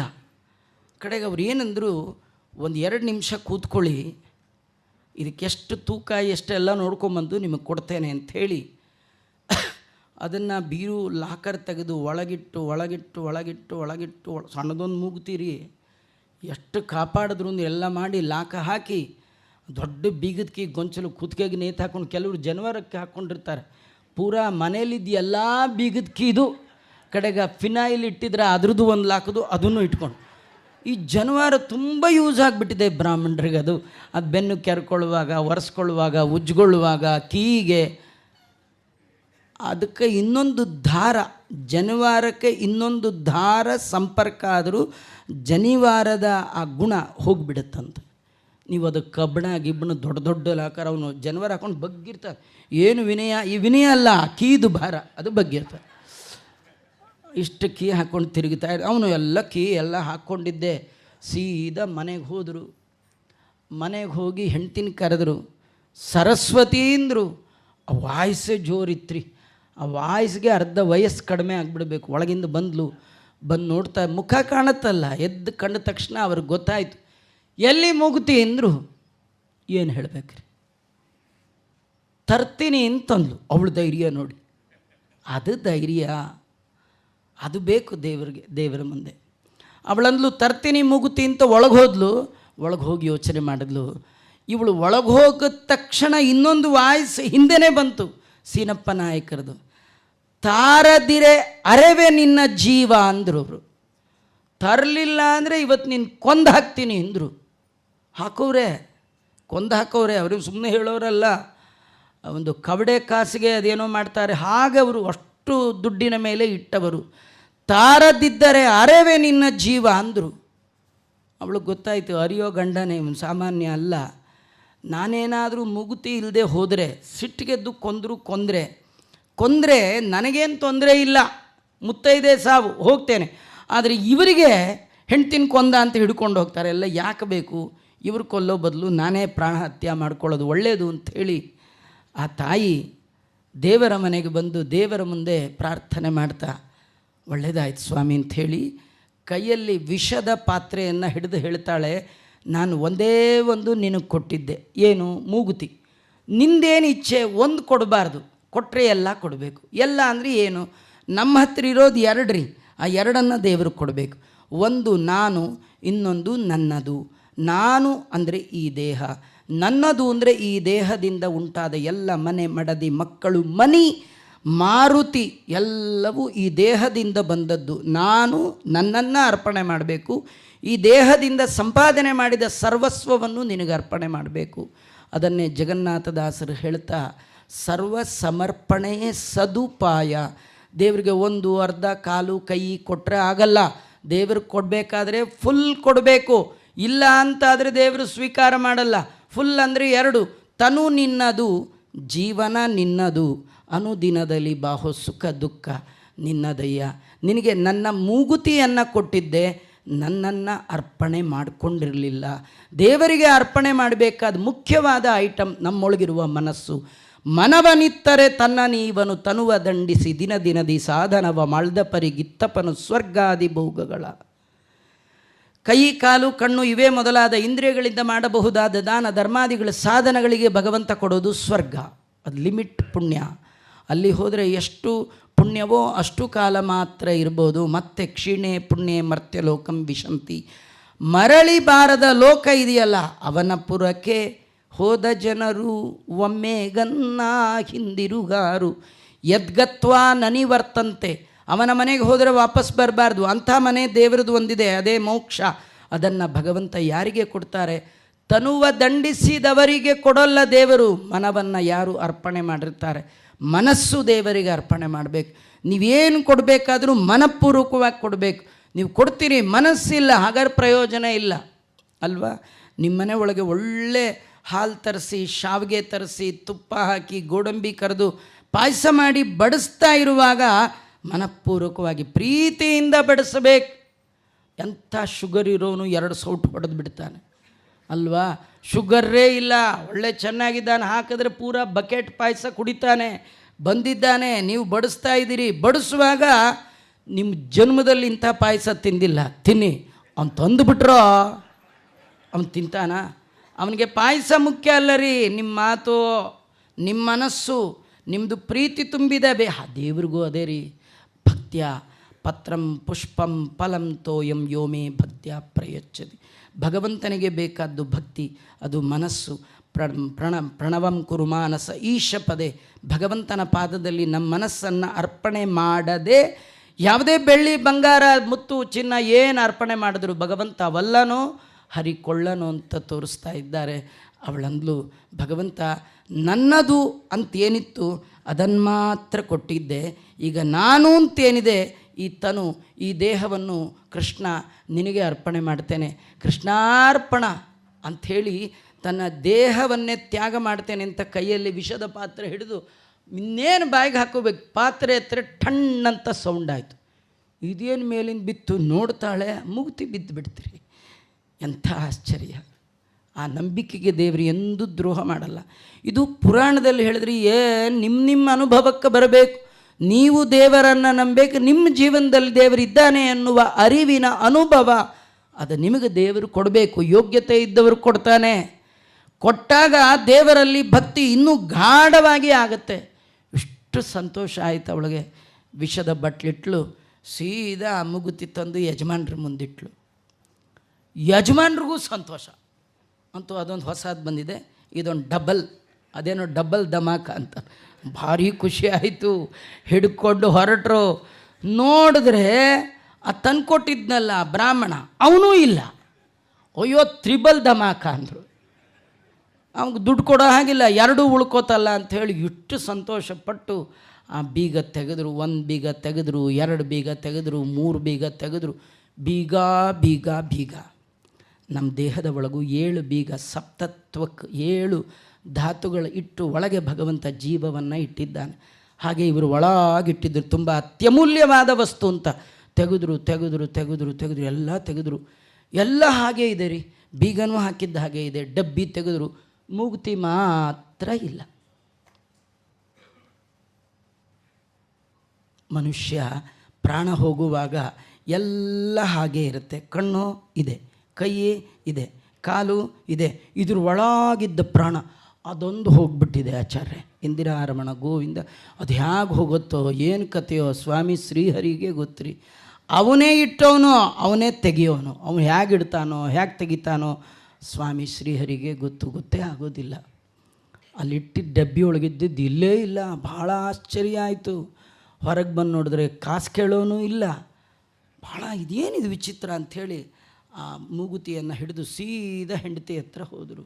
ಹೆಂಡತಿ ಕೇಳಿದ್ರು, ನಿಜ ಹೇಳು, ಏನು ನಡೀತು ಈ ಕಥೆಯನ್ನು ನಿಜವಾಗಿ ಹೇಳು ಅಂದ ತಕ್ಷಣ ಆ ಸಾಧ್ವಿ ಮಣಿ ಎಲ್ಲ ಕಥೆಯನ್ನು ಹೇಳಿದ್ದಾಳೆ. ಕೃಷ್ಣ ಮರಳಿ ನನ್ನ ಕೈಗೆ ವಾಪಸ್ ಕೊಟ್ಟ ಅಂದಾಗ ಒಂದೇ ಟರ್ನಿಂಗ್ ಪಾಯಿಂಟ್, ಒಂದೇ ಕ್ಷಣಕ್ಕೆ ಇಷ್ಟು ಜುಗ್ಗು ಬುದ್ಧಿ ಇದ್ದದ್ದು, ಇಷ್ಟು ಅಧರ್ಮ ಮಾರ್ಗದಲ್ಲಿದ್ದವರು, ದಾನ ಧರ್ಮ ಎಲ್ಲವನ್ನೂ ಬಿಟ್ಟವರು ಅವತ್ತು ದಾನ ಮಾಡಿದ್ರಂತೆ. ಅವರು ದಾನ ಹೇಗೆ ಮಾಡಿದ್ರು ಅನ್ನೋದು ಭಾಳ ಆಶ್ಚರ್ಯ. ಆ ಥರ ನಮ್ಮ ಜನ್ಮದಲ್ಲಿ ಜೀವನದಲ್ಲಿ ಕಥೆಯಲ್ಲಿಯೂ ನಾವು ಇನ್ನೊಬ್ಬರದ್ರಲ್ಲಿ ಕೇಳಲಿಕ್ಕೆ ಸಾಧ್ಯ ಇಲ್ಲ. ಅಂಥದ್ದು ಸೀನಪ್ಪ ನಾಯಕರು ಮಾಡಿದ ದಾನದ ಕ್ರಮ. ದಾಸರಾಯರು ಹೇಳ್ತಾರೆ, ಗುರುಪುರಂದರ ದಾಸರೇ ನಿಮ್ಮ ಚರಣ ಕಮಲವ ನಂಬಿದೆ, ಗರುವರಹಿತನ ಮಾಡಿ ಎನ್ನನು ಪೊರೆವ ಭಾರವು ನಿಮ್ಮದೇ. ನಮಗೇನಿದೆ ರೀ, ಸೀನಪ್ಪ ನಾಯಕರಿಗಿರೋ ಬಂಗ್ಲೆ ಇದೆಯಾ, ಅವ್ರಿಗಿರೋಷ್ಟು ಫಿಕ್ಸೆಡ್ ದುಡ್ಡಿದೆಯಾ, ಬೆಳ್ಳಿ ಏನಿಲ್ಲದ್ರು ಬರೀ ಜಂಬ ಜಂಬ ಜಂಬ, ನೀವೇ ಕಳಿಬೇಕು. ಆ ಪದ್ಯದಲ್ಲಿ ಹೇಳುವಾಗ ಅವರು ಹೇಗೆ ದಾನ ಮಾಡಿದ್ರು ಅಂತ ಅವರ ಶಿಷ್ಯರು ವರ್ಣನೆ ಮಾಡ್ತಾ ಹೇಳ್ತಾರೆ. ಯಾವಾಗ ಜೀವನದಲ್ಲಿ ಇಂಥ ಪರಿವರ್ತನೆಯನ್ನು ಕಂಡ್ರೋ ಸೀನಪ್ಪ ನಾಯಕರು ಹೊರಗೆ ಹೋದರಂತೆ. ಹೊರಗೆ ಹೋಗಿ ಮನೆಯಿಂದ ಹೊರಗೆ ಹೋಗಿ 4 ಜನ ಮಕ್ಕಳು 1 ಹೆಂಡತಿ, 4 ಗಂಡು ಮಕ್ಕಳು 1 ಹೆಂಡತಿ, 5 ಜನನ ಹೊರಗೆ ಕರೆದ್ರಂತೆ. ಕರೆದು ಹೇಳಿದ್ರಂತೆ, ಇನ್ಮೇಲೆ ನಂದು ಹುಡುಕಾಟ ದುಡ್ಡಲ್ಲ, ಮನಿ ಹಂಟಿಂಗ್ ಇಲ್ಲ, ಇನ್ನು ನಂದೇನಿದ್ರು ಮಾಧವನ ಹಂಟಿಂಗ್ ಹೋಗ್ತೀನಿ, ದೇವರನ್ನು ಹುಡುಕ್ತಾ ಹೋಗ್ತೀನಿ. ಇದುವರೆಗೆ ಜೀವನದ ಉದ್ದಕ್ಕೂ ಹೇಗೆ ದುಡ್ಡು ಮಾಡಬೇಕು, ದುಡ್ಡು ಎಲ್ಲೆಲ್ಲಿಂದ ತೆಗಿಬೇಕು ನೋಡ್ತಾ ಇದ್ದೆ. ಈ ದುಡ್ಡು ಬೇಡ ನನಗಿನ್ನ, ದೇವರು ಬೇಕು. ಈ ದುಡ್ಡು ಬಿಡೋವರೆಗೂ ದೇವರು ಸಿಗಲ್ಲ, ಅದಕ್ಕೆ ದುಡ್ಡು ಬಿಟ್ಟು ಹೋಗ್ತಾ ಇದ್ದೀನಿ. ನೀವು ಹೆಂಡ್ತಿ ನಿಂಗೆ ಬೇಕಾ ಅಂತ ಸರಸ್ವತಿ ಕೇಳಿದ್ರು. ನಿಮಗೆ ಬೇಡದ್ದನ್ನು ಕಟ್ಕೊಂಡು ನಾ ಏನು ಮಾಡಲಿ, ನನಗೂ ನೀವಷ್ಟೇ ಬೇಕು, ನಿಮ್ಮದು ಬೇಡ ಅಂದ್ಲವಳು. ಆ 4 ಜನ ಮಕ್ಕಳನ್ನ ಕರೆದು ಕೇಳಿದ್ರು, ನಿಮಗೆ ಬೇಕಾ ಅಂತ. ಅವ್ರು ಎಂಥ ಮಕ್ಕಳು ರೀ, ಹುಲಿ ಹೊಟ್ಟೆ ಒಳಗೆ ಹುಲಿ ಹುಟ್ಟತ್ರಿ. ಅದಕ್ಕೆ ಆ ಮಕ್ಕಳಂದರು, ನೀವು ಆಡುವ ಮಾತು ಅನುಭವದ ಮಾತು, ನೀವು ಅನುಭವ ನಿಮ್ಮನ್ನು ಈ ಎತ್ತರಕ್ಕೆ ತಂದಿದೆ. ಈ ಅನುಭವವನ್ನು ನಾವು ಮತ್ತೆ ಪಡಿಬೇಕಾದ್ದಿಲ್ಲ. ಹಿರಿಯರ ಮಾತುಗಳು ಅವರ ಜೀವನದ ಅನುಭವದ ನುಡಿಗಳು. ಹಾಗಾಗಿ ನಮಗೂ ಬೇಡ ಅಂದ್ಬಿಟ್ರು 4 ಜನ ಮಕ್ಕಳು. ಅದೇ ಇವತ್ತು ನಿಮ್ಮ ಪಾಡಿ ನೀವು ಹೋಗಪ್ಪ, ನಾ ಎಲ್ಲ ನೋಡ್ಕೊಳ್ತೀವಿ. ಇದು ಯಾವಾಗೂ ಹೇಳಲ್ಲ ರೀ. ಈಗ ನಾ ಹೇಳಿದ್ನಲ್ಲ, ಈ ವರ್ಡ್ ಯಾವಾಗಲೂ ಹೇಳಲ್ಲ. ಆಸ್ಪತ್ರೆಯಲ್ಲಿ ಡಾಕ್ಟ್ರ್ ಹೇಳಿಬಿಡ್ತಾರೆ, ಇವರು ತುಂಬ ದಿನ ಇಲ್ಲ, ನಿಮ್ಮ ಅಮೇರಿಕಾದವರು ಅವರು ಇವ್ರನ್ನೆಲ್ಲ ಕರೆಸ್ಬಿಡಿ. ಅವನು ಹಾರ್ಕೊಂಡು ಕುಣ್ಕೊಂಡು ಎಲ್ಲ ಬರ್ತಾನೆ. ಡೆತ್ ಬೆಡ್ಡಲ್ಲಿ ಅಪ್ಪ ಮಲಗಿರ್ತಾನೆ. ಅವನು ನೋಡಿ, ನೀನು ಯೋಚನೆ ಮಾಡಬೇಡಪ್ಪ, ನಾ ಇದ್ದೀನಿ ಅಂತಾನೆ. ಈ ಮಲಗಿರೋ ಅಪ್ಪ ಏನು ಅಂದ್ಕೊಳ್ತಾನೆ, ಮಗ ಬಂದ ಇನ್ನು ನನ್ನ ಫಾರಿನಿಗೆ ಕರ್ಕೊಂಡೋಗಿ ಟ್ರೀಟ್ ಕೊಡಿಸ್ತಾನೆ, ಹಾಗೆ ಹೀಗೆ ಅಂತ ಆ ಮಗ ಹೇಳಿದ್ದ ಹಾಗಲ್ಲ. ಅಪ್ಪ ನೀ ಯೋಚನೆ ಮಾಡಬೇಡ, ಇಲ್ಲೇನೇನು ಅಸೆಟ್ ಮಾಡಿದೆಯಲ್ಲ ಅದ್ರ ಬಗ್ಗೆ ನೀನು ಯೋಚನೆ ಮಾಡಬೇಡ, ನಾನಿದ್ದೀನಿ, ನೋಡ್ಕೋತೀನಿ, ನಿಮ್ಮ ಪಾಡಿ ನೀ ಹೋಗು ಅಂತ ಹೇಳಿದ್ರೆ ಅದು. ಇವನು ಅಯ್ಯೋ ನನ್ನ ಸಲುವಾಗಿ, ಅಯ್ಯೋ ನಾನು ಸಾಯುವಾಗ 8 ಜನ ಬಂದು ನಿಂತುಬಿಟ್ಟಿದ್ದಾರೆ, ನಂಗೆ ಎಷ್ಟು ಅಳ್ತಾ ಇದ್ದು, ನನಗೋಸ್ಕರ ಎಷ್ಟು ಅಳ್ತಾ ಇದ್ದಾರೆ. ದುರ್ಯೋಧನ ಹೇಳಿದ ಭೀಷ್ಮಾಚಾರ್ಯರ ಮುಂದೆ, ಮದರ್ತೆ ತ್ಯಕ್ತ ಜೀವಿತಾ, ನನಗೋಸ್ಕರ 8 ಜನ ಸಾಯ್ತಾ ಇದೆ. ಯಾರ್ಯಾರಿಗೂ ಸಾಯಲ್ಲ ರೀ, ಯಾರಿಗಾಗಿ ಯಾರೂ ಸಾಯಲ್ಲ. ಸುಮ್ಮನೆ ಸತ್ತವ್ರ ಮುಂದೆ ಅಳ್ತಿರ್ತಾರ್ರಿ. ಸತ್ತವ್ರ ಮುಂದೆ ಅಳೋರು ನೀವು ನೋಡಿದಿರಿ, ಅಳೋರ್ದು ಲಾಂಗ್ವೇಜ್ ಬೇರೆ ಬೇರೆ ಇರುತ್ತೆ, ಮ್ಯಾಟ್ರ್ ಸೇಮ್ ಇರುತ್ತೆ. ಮ್ಯಾಟ್ರ್ ಏನು ಗೊತ್ತಾ, ಅಯ್ಯೋ ನಾನು ಬಿಟ್ಟು ಹೋಗ್ಬಿಟ್ರ, ಅಯ್ಯೋ ನಾನು ಬಿಟ್ಟು ಅಳ್ತಾ ಇರ್ತಾರಲ್ಲ. ಸತ್ತವನು 1 ಸೆಕೆಂಡ್ ಎದ್ದು, ಯಾರ್ಯಾರು ನನ್ನ ಜೊತೆ ಬರ್ತೀರಿ ಕೈ ಎತ್ತಿ ಅಂದ್ರೆ ಯಾರು ಹೋಗ್ತಾರ್ರಿ? ಯಾರು ಹೋಗೋರಿದ್ದಾರೆ?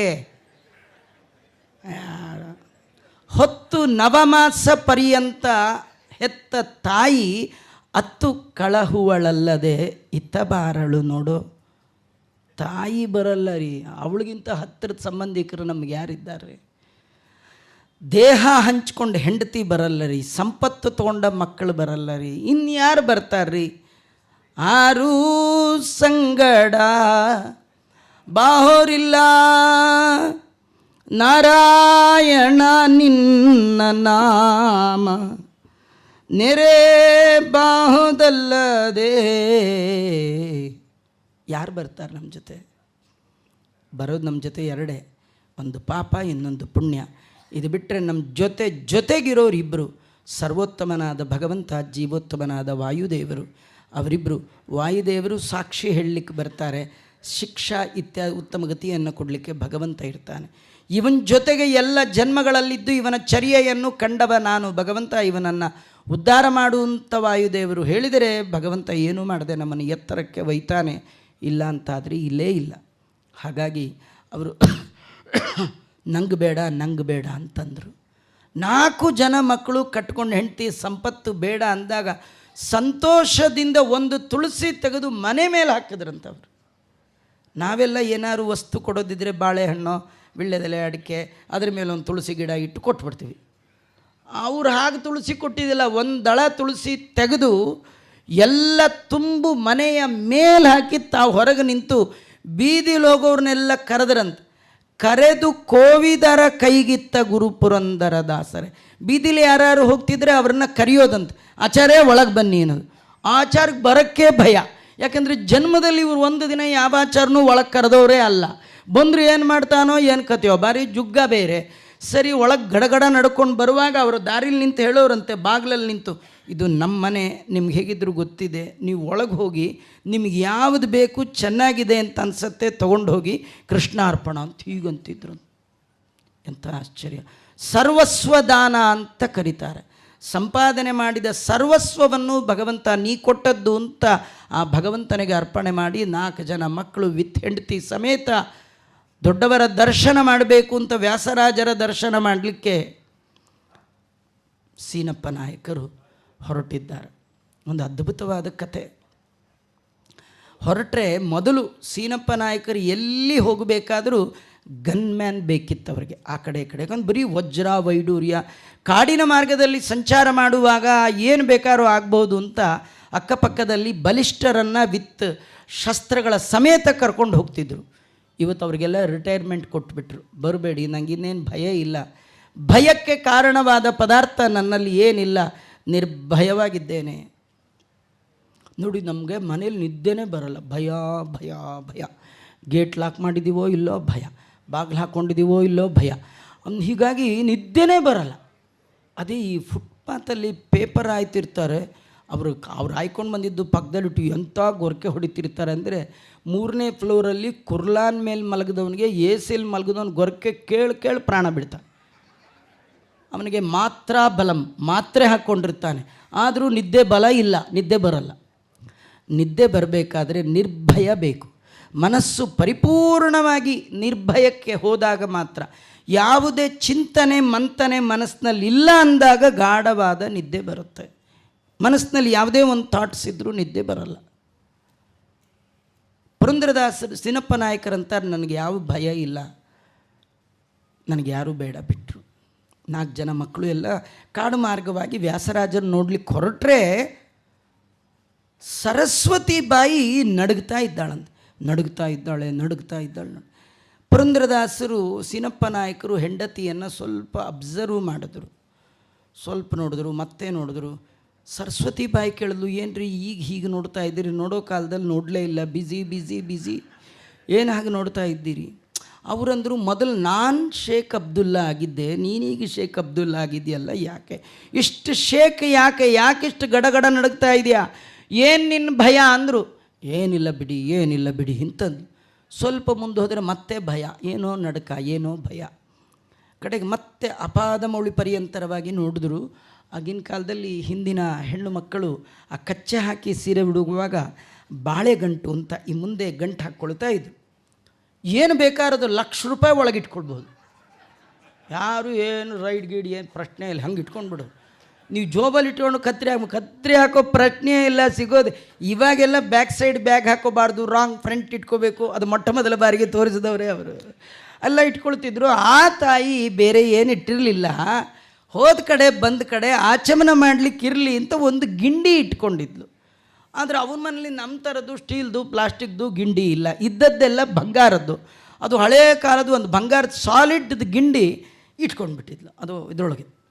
ಆ ಬಂಗಾರ ಅವಳನ್ನು ಭಂಗಗೊಳಿಸ್ತಾ ಇತ್ತು. ಪುರಂದರದಾಸರ ಅನುಭವದ ಮಾತು. ಅವರಂತಾರೆ, ನಿನ್ನ ಹತ್ರ ಏನೋ ಇದೆ, ಭಯಕ್ಕೆ ಕಾರಣವಾದದ್ದು ಎರಡನೇ ವಸ್ತು ಏನೋ ಇದೆ. ನಾನೊಬ್ಬ ಇರುವಾಗ ನನಗೆ ಯಾವುದೂ ಭಯ ಇಲ್ಲ, ನನ್ನಲ್ಲಿ ನನ್ನದು ಅಂತ ಇರುವಾಗ ಎರಡನೇ ವಸ್ತು ಇದ್ದಾಗ ಭಯ. ನಿನ್ನಲ್ಲಿ ಯಾವುದೋ ಎರಡನೇ ವಸ್ತು ಇದೆ, ಏನು ಕೊಡು ಅಂದಾಗ ಮೆಲ್ಲಗೆ ತೆಗೆದು ಕೊಟ್ಲು. ಬಂಗಾರದ ಗಿಂಡಿರಿ. ಪುರಂದರದಾಸರು ನೋಡ್ರು, ಹಂಗೆ ಅಂತ ಬಿಸಾಕಿಬಿಟ್ರಂತ. ಈಗ ನಡೀಂದ ಆರಾಮಾಗಿ ನಡ್ಕೊಂಡು ಹೋಗ್ಲಂತ. ಅಂದರೆ ಯಾವಾಗಲೂ ಭಂಗಗೊಳಿಸುವಂಥದ್ದು ವಸ್ತು ಎರಡನೇ ವಸ್ತು ಇದ್ದರೆ ಮಾತ್ರ ಭಯ. ಇವತ್ತು ನೋಡು, ನಿಂಗೂ ಭಯ ಇಲ್ಲ, ನನಗೂ ಭಯ ಇಲ್ಲ. ನೇರ ವ್ಯಾಸರಾಜರ ಬಳಿ ಹೋಗಿದ್ದಾರೆ, ಅವರಿಂದ ಅಂಕಿತ ಪ್ರದಾನವನ್ನು ಪಡೆದು ಪುರಂದರದಾಸರು ಅಂತಾಗಿದ್ದಾರೆ. ಅಲ್ಲಿಂದ 4,75,000 ಕೃತಿ ರತ್ನಗಳನ್ನು ರಚನೆ ಮಾಡಿದ್ದಾರೆ. ಅವರು ಆಡಿದ್ದೆಲ್ಲ ಹಾಡಾಯಿತು. ಅವರು ಆ ಅಂತ ಬಾಯಿ ಬಿಟ್ಟರೆ ಸಾಕು, ವರ್ಣಾಭಿಮಾನಿ ದೇವತೆಗಳು, ಅಕ್ಷರ ಪ್ರತಿಪಾದ್ಯರಾದ ದೇವತೆಗಳು ಅಕ್ಕರೆಯಿಂದ ನಲಿದಾಡೇ ಎನ್ನ ನಾಲಿಗೆ ಮ್ಯಾಲೆ. ಆ ನಾಲಿಗೆ ಮೇಲೆ ಶಾರದಾ ದೇವಿ ವರ್ಣಾಭಿಮಾನಿ ದೇವತೆ ತಾಂಡವ ನೃತ್ಯ ಮಾಡಿಬಿಟ್ಟಿದ್ದಾಳೆ. ತುಂಬ ಜನ ಇಮ್ಯಾಜಿನ್ ಮಾಡಲಿಕ್ಕೂ ಸಾಧ್ಯ ಇಲ್ಲ. ಅವರ ಜೀವನದ ಅರ್ಧ ಕಾಲವನ್ನು ಹೀಗೆ ಕಳೆದವರು ಇನ್ನರ್ಧ ಕಾಲದಲ್ಲಿ ಇಷ್ಟು ಕೃತಿಗಳನ್ನು ರಚನೆ ಮಾಡಲಿಕ್ಕೆ ಸಾಧ್ಯವ ಅಂತ, ಆದ್ದರಿಂದ ನಂಬಲಿಕ್ಕೆ ಅಸಾಧ್ಯ ಅಂತ. ಆದರೆ ಏನು ಗೊತ್ತಾ, ಬೇರೆ ಯಾವುದೇ ಕವಿಗಳು ಏನನ್ನೇ ರಚನೆ ಮಾಡಬೇಕಾದ್ರೆ ಅವರಿಗೆ ಕಾಲ ದೇಶ ಇವೆಲ್ಲ ಬೇಕು ಅಲ್ವ. ಹೇಗಂದ್ರೆ ಹಾಗೆ ಆಡಿದ್ದೆಲ್ಲ ಹಾಗಲ್ಲ, ಅದಕ್ಕೆಲ್ಲ ತುಂಬ ವ್ಯವಸ್ಥಿತವಾದ ಮನಸ್ಸು ಬೇಕು. ಆದರೆ ಪುರಂದರದಾಸರಿಗೆ ಹಾಗಲ್ಲ. ನಡೆದಾಗ, ನುಡಿದಾಗ, ಆಡಿದಾಗ ಎಲ್ಲವೂ ಕೂಡ ಮಂತ್ರ ತುಲ್ಯವಾದ ಭಗವಂತನ ಸ್ತೋತ್ರಗಳು ಅವರ ಬಾಯಿಂದ ಹೊರ ಬಂದಿರತಕ್ಕಂಥದ್ದು. ಅವರು ಸುಳಾದಿಗಳನ್ನು ಮಾಡಿದ್ದಾರೆ, ಅದ್ಭುತವಾದ ಎಲ್ಲ ಕ್ರಮಗಳಲ್ಲಿ. ಸುಳಾದಿಗಳಿರ್ಬೋದು, ಕೀರ್ತನೆಗಳಿರ್ಬೋದು, ಗದ್ಯ ಇರಬಹುದು, ಮುಂಡಿಗೆಗಳಿರ್ಬೋದು, ಎಲ್ಲ ಪ್ರಕಾರಗಳಲ್ಲಿ ದಾಸ ಸಾಹಿತ್ಯಕ್ಕೆ. ದಾಸ ಸಾಹಿತ್ಯ ಅಂದರೆ ನಿಜವಾಗಿ ನಾನು ಹೇಳ್ತೇನೆ, ಇದು ಸಂಕುಚಿತ ಆಗಿಬಿಡುತ್ತೆ. ಕನ್ನಡ ಸಾಹಿತ್ಯಕ್ಕೆ ಇವರು ಕೊಟ್ಟಷ್ಟು ಕೃತಿರತ್ನಗಳನ್ನು ಜಗತ್ತಿನಲ್ಲಿ ಕೊಟ್ಟವರು ಯಾರಿಲ್ಲ. ಆದರೆ ಅವರಿಗೆ ಪ್ರಶಸ್ತಿ ಕೊಡುವ ಯೋಗ್ಯತೆ ಜಗತ್ತಿನಲ್ಲಿ ಯಾರಿಗೂ ಇಲ್ಲ.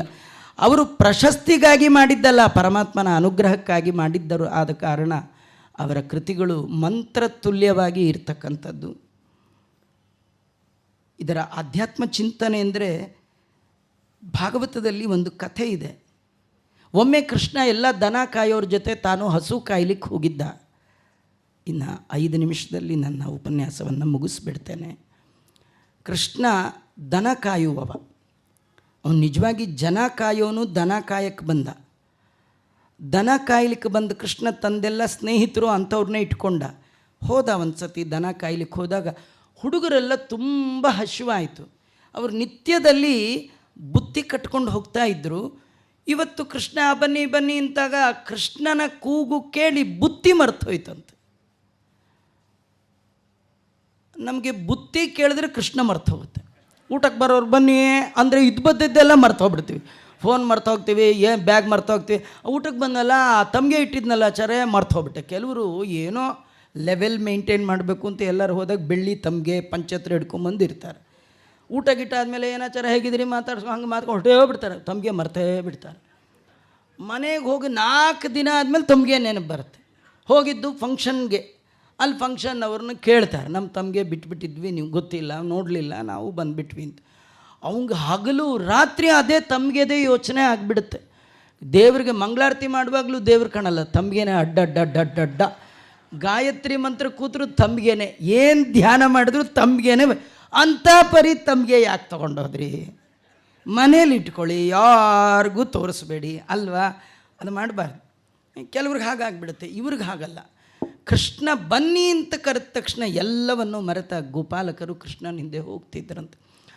ಆ ರೀತಿ ಹೋಗುವವರು ಮಾತ್ರ ಅವನ ಮನೆ ಸುತ್ತಮುತ್ತ ಹುಟ್ಟಿದ್ದರು ರೀ. ದೇವತೆಗಳಲ್ಲದೆ ಬೇರೆ ಯಾರಿಗೂ ಆ ಯೋಗ್ಯತೆ ಬರೋಲ್ಲ. ಕೃಷ್ಣ ಕರೆದ ತಕ್ಷಣ ಹೋದರು. ಅವರಿಗೆ ಹಸಿವಾದಾಗ ನೆನಪು ಮಾಡ್ಕೊಳ್ತಿದ್ರು. ಈಗ ನೋಡಿ, ಹುಲಿ ಒಮ್ಮೆ ಊಟ ಆದಮೇಲೆ ಮತ್ತೆ ಹಸಿವಾಗುವ ತನಕ ಅದಕ್ಕಾಗಿ ಪ್ರಯತ್ನ ಮಾಡಲ್ಲ. ನಮ್ಮದಾಗಲ್ಲ. ನಾವು ಬೆಳಗ್ಗೆ ಊಟ ಆದಮೇಲೆ ಸಾಯಂಕಾಲಕ್ಕೇನು ಅಂತ ಹಾಗೇ ಹೆಚ್ಕೊಂಡು ಕೂತಿರ್ತೀವಿ. ಏಕಾದಶಿ ಮಾಡುವಾಗ ದ್ವಾದಶಿ ಚಿಂತೆ, ನಾಳೆ ಗೊಜ್ಜು ಬೆಂಡೆಕಾಯಿ ಸಣ್ಣಗೆ ಹೆಚ್ಚು ಅಂಥೇಳಿ ಅದರೊಳಗೆ ಅರ್ಧ ಏಕಾದಶಿ ಮುಗಿಸ್ಬಿಡ್ತೀವಿ. ನಮ್ಮ ಹಣೆ ಬರ ನಮ್ಮದಿಷ್ಟೇ ಅಲ್ವಾ? ಅವ್ರದ್ದು ಹಾಗಿಲ್ಲ. ಇವತ್ತು ಊಟ ಆಯಿತು, ಮುಗೀತು. ಹಸಿವಾಗೋವರೆಗೂ ಹೊಟ್ಟೆ ಕಡೆ ಗಮನ ಕೊಡಬಾರ್ದು. ಹಸಿವಾದಾಗ ಒಂಚೂರು ಹಾಕ್ಬಿಡ್ಬೇಕು, ಸುಮ್ಮನಿರು ಅಂತ ಹೇಳ್ಬೇಕು. ನಮ್ಮ ಹೊಟ್ಟೆ ಯಾವಾಗಲೂ ಅಂತ ಬಾಯಿ ತೆಳ್ಕೊಂಡೇ ಇರುತ್ತೆ ರೀ. ಅದರೊಳಗೂ ಈ ಇಂಡಿಯಾ ಪಾಕಿಸ್ತಾನದ ಮ್ಯಾಚ್ ಬಂದಾಗ ಅಥವಾ ಈ ಎಲೆಕ್ಷನ್ ನ್ಯೂಸ್ಗಳು ಬರುವಾಗ ರಾತ್ರಿ ಪೂರ ಏನೋ ಒಂದು ಇಟ್ಕೊಂಡು ತಿಂತಾ ನೋಡ್ತಾ ಇರೋದೆ. ಅದು ಒಂದಾಗಲಿ ರಾತ್ರಿ ಎರಡಾಗಲಿ ಅಲ್ವಾ? ಹಾಗೆಲ್ಲ ಮಾಡಬಾರ್ದು. ಬಾಯಿಗೆ ಆಗಾಗ ಹೇಳಬೇಕು, ಬಾಯಿ ಸಿಕ್ಕಂಗೆ ತಿನ್ನಬೇಡ ಅಂತ. ಅವರು ಹಸಿವಾದರೆ ಮಾತ್ರ, ಅದೇ ಟೈಮ್ ಬಂತು, ಹಸಿವಾಯಿತು. ಕೃಷ್ಣನಿಗಂದರು ತುಂಬ ಹಸಿವಾಗ್ತಾ ಇದೆ ಕೃಷ್ಣ, ಏನು ಮಾಡಬೇಕು? ಕೃಷ್ಣ ಅಂದ, ಅಲ್ಲಿ ದೂರದಲ್ಲಿ ಹೊಗೆ ಕಾಣ್ತಾ ಇದೆ, ಇಲ್ಲಿ ಎಲ್ಲ ಗುಡಿಸಲುಗಳು ಕಾಣ್ತಾ ಇದೆ, ಋಷಿಗಳು ಮುನಿಗಳು ಇದ್ದಾರೆ, ಹೋಮ ಹವನ ಮಾಡ್ತಾ ಇದ್ದಾರೆ ಅಂತ ಅನಿಸುತ್ತೆ. ಹಾಗಾದ್ರೆ ಅಲ್ಲಿ ಹೋಮ ಆದಮೇಲೆ ಪೂರ್ಣಾಹುತಿ ಆದಮೇಲೆ ಎಲೆ ಊಟ ಎಲ್ಲ ಇದ್ದೇ ಇರುತ್ತೆ. ನೀವೊಂದು ಕೆಲಸ ಮಾಡಿ, ಸೀದಾ ಅಲ್ಲಿ ಹೋಗಿ ಅವ್ರಿಗೆ ಹೇಳಿ, ರಾಮಕೃಷ್ಣರು ಮನೆಗೆ ಬಂದರು, ಬಾಗಿಲ ತೆಗೆಯಿರೆ ಅಂತ. ಅವ್ರನ್ನ ಕೃಷ್ಣ ಬಂದಿದ್ದಾನೆ ಅಂತ ಹೇಳಿ, ಅವ್ರು ಏನಾದ್ರು ನನ್ನ ಮಾತಿಗೆ ಬೆಲೆ ಕೊಡದೇ ಇದ್ದರೆ ನಮ್ಮ ಅಣ್ಣನ ಹೆಸರು ಹೇಳಿ, ಬಲರಾಮ, ಅವನ ಹೆಸರು ಹೇಳಿ, ಅವನು ಬಲರಾಮ, ಅವನು ಕೊಟ್ಟೆ ಕೊಡ್ತಾರೆ, ನಿಮಗೇನು ಬೇಕೋ ಕೇಳಿ ಕೊಡ್ತಾರೆ ಅಂತಂದು. ಈ ಹುಡುಗರ ಹಸು ಬೇರೆ ಆಗಿತ್ತು. ಓಡ್ತಾ ಇರುವಾಗ ಹತ್ತಿರ ಹೋಗ್ತಾ ಇದ್ದ ಘಮ ವಾಸನೆ ಬೇರೆ, ಸ್ಪೀಡ್ ಜಾಸ್ತಿ ಮಾಡಿಕೊಂಡ್ರು. ಸೀದಾ ಹೋದರು. ಅಲ್ಲೆಲ್ಲ ಆಚಾರ ಸ್ವಾಹ ಸ್ವಾಹ ಹಾಕ್ತಾ ಇದ್ರಲ್ಲ, ಅವ್ರು ಮುಂದೆ ನಿಂತರು. ಈ ಆಚಾರ ಕಣ್ಣೆತ್ತು ನೋಡಲಿಲ್ಲ. ಅವ್ರದ್ದು ಮಂತ್ರ ನೋಡೋದು, ಸ್ವಾಹ ಅನ್ನೋದು ಇದರೊಳಗೆ ಇದ್ದರು. ಕಡೆಗೆ ಅವರೇ ಬಂದು ಆಚಾರ ಮುಂದೆ ನಿಂತು ಉದ್ದಕ್ಕೆ ನಮಸ್ಕಾರ ಮಾಡಿ, ನಾವೆಲ್ಲ ಕೃಷ್ಣನ ಕಡೆಯವರು, ಬಲರಾಮ ಬಂದಿದ್ದಾನೆ, ಓದನ ಅಂದರೆ ಭಿಕ್ಷಾ, ಒಂದು ರೀತಿಯ ಯಾರಿಗೆ ಏನು ಕೊಡಬೇಕು, ಗೊಲ್ಲರಿಗೆ ಕೊಡಬೇಕಾದ್ದನ್ನು ಕೇಳ್ತಾ ಇದ್ದಾನೆ, ತುಂಬ ಹಸಿದಿದ್ದೇವೆ, ಏನಾದರೂ ಕೊಡಿ ಅಂತ ಕೇಳಿದ್ರು ಹುಡುಗರೆಲ್ಲ. ಆ ಋಷಿಗಳು ಏನು ಮಾತೇ ಆಡಲಿಲ್ಲ ರೀ, ತಲೆ ಎತ್ತಿ ನೋಡಲಿಲ್ಲ, ಹ್ಞೂ ಅನ್ನಲಿಲ್ಲ. ಒಂದು ಸತಿ ಕೇಳಿದ್ರು, 2 ಸತಿ ಕೇಳಿದ್ರು, ಏನು ಅಂದೇ ಇದ್ದಾಗ ಇವ್ರಿಗೆ ಭಾಳ ನಿರಾಶೆ ಆಯಿತು. ಏನಪ್ಪ ಈ ಆಚಾರಗಳೇನು ಕೊಡ್ತಾ ಇಲ್ವೇ ಅಂಥೇಳಿ ಸೀದಾ ಅದೇ ಸ್ಪೀಡಲ್ಲಿ ಕೃಷ್ಣನ ಹತ್ರ ಬಂದರು. ಕೃಷ್ಣನಿಗೆ ಕೈ ಮುಗಿದಂದರು, 6 ಬದುಕಿದರಯ್ಯ ಹರಿ ನಿನ್ನ ನಂಬಿ, ತೋರು ಈ ಜಗದೊಳಗೆ ನಿನ್ನ ಹೆಸರು ಹೇಳ್ಕೊಂಡು ಹೋದರೆ ತಿರುಪೆಯೂ ಹುಟ್ಟಲದಲ್ಲ ಅಲ್ವಾ? ನಿನ್ನ ಹೆಸರು ಹೇಳ್ಕೊಂಡು ಅಮ್ಮ ತಾಯಿ ಅಂದರೆ ಅದು ಭಿಕ್ಷೆ ಸಿಗಲಿಲ್ಲ ಅಂದಾಗ ಕೃಷ್ಣ ಅಂತ ಇದ್ದಾನೆ, ಹಾಗಾದ್ರೆ ಒಂದು ಕೆಲಸ ಮಾಡಿ, ನೀವು ಎಲ್ಲಿ ಹೋಗಿದ್ರಿ, ಅಲ್ಲೇ ಆಚಾರ ಎಲ್ಲ ಅಲ್ಲಿ ಹೋಗಬೇಡಿ ಇಂದ.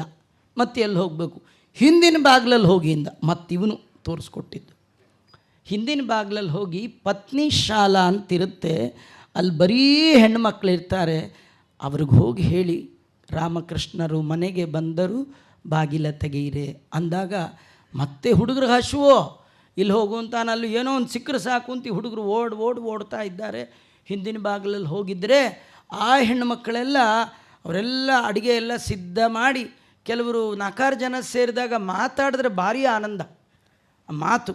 ಮಾತಿನಲ್ಲಿರುವಷ್ಟು ಆನಂದ ಊಟ ಬೇರೆ ಹಾಕಬೇಡಿ, ಊಟ ಇಲ್ಲದೇ ಇದ್ರೂ ಪರವಾಗಿಲ್ಲ, ಮಾತಾಡ್ಲಿಕ್ಕೆ ಜನ ಸಿಕ್ಬಿಟ್ರೆ ಮಾತಾಡ್ಕೊಂಡು ಕಳೆದು ಬಿಡ್ತಾರೆ. ಹಾಗಾಗಿ ಆ ಹೆಣ್ಣುಮಕ್ಕಳೆಲ್ಲ ಅಡುಗೆ ಮಾಡಿ ಗುಂಪು ಸೇರಿ ಮಾತಾಡ್ಕೊಂಡು ಕೂತಿದ್ದಾರೆ. ಇವೆಲ್ಲ ಹುಡುಗರು ಹೋದರು. ಹುಡುಗರು ನೋಡಿ ಅವ್ರು ಹೇಳ್ತಾ ಇದ್ದಾರೆ, ರಾಮಕೃಷ್ಣರು ಬಂದಿದ್ದಾರೆ ಅಂದ ತಕ್ಷಣ ಆ ಹೆಣ್ಣುಮಕ್ಕಳಿಗೆಲ್ಲ ಮೈಯೇ ಮರೆತೋಯ್ತು. ಯಾಕಂದರೆ ಕೃಷ್ಣನ ಬಗ್ಗೆ ತುಂಬ ಕೇಳಿದರು.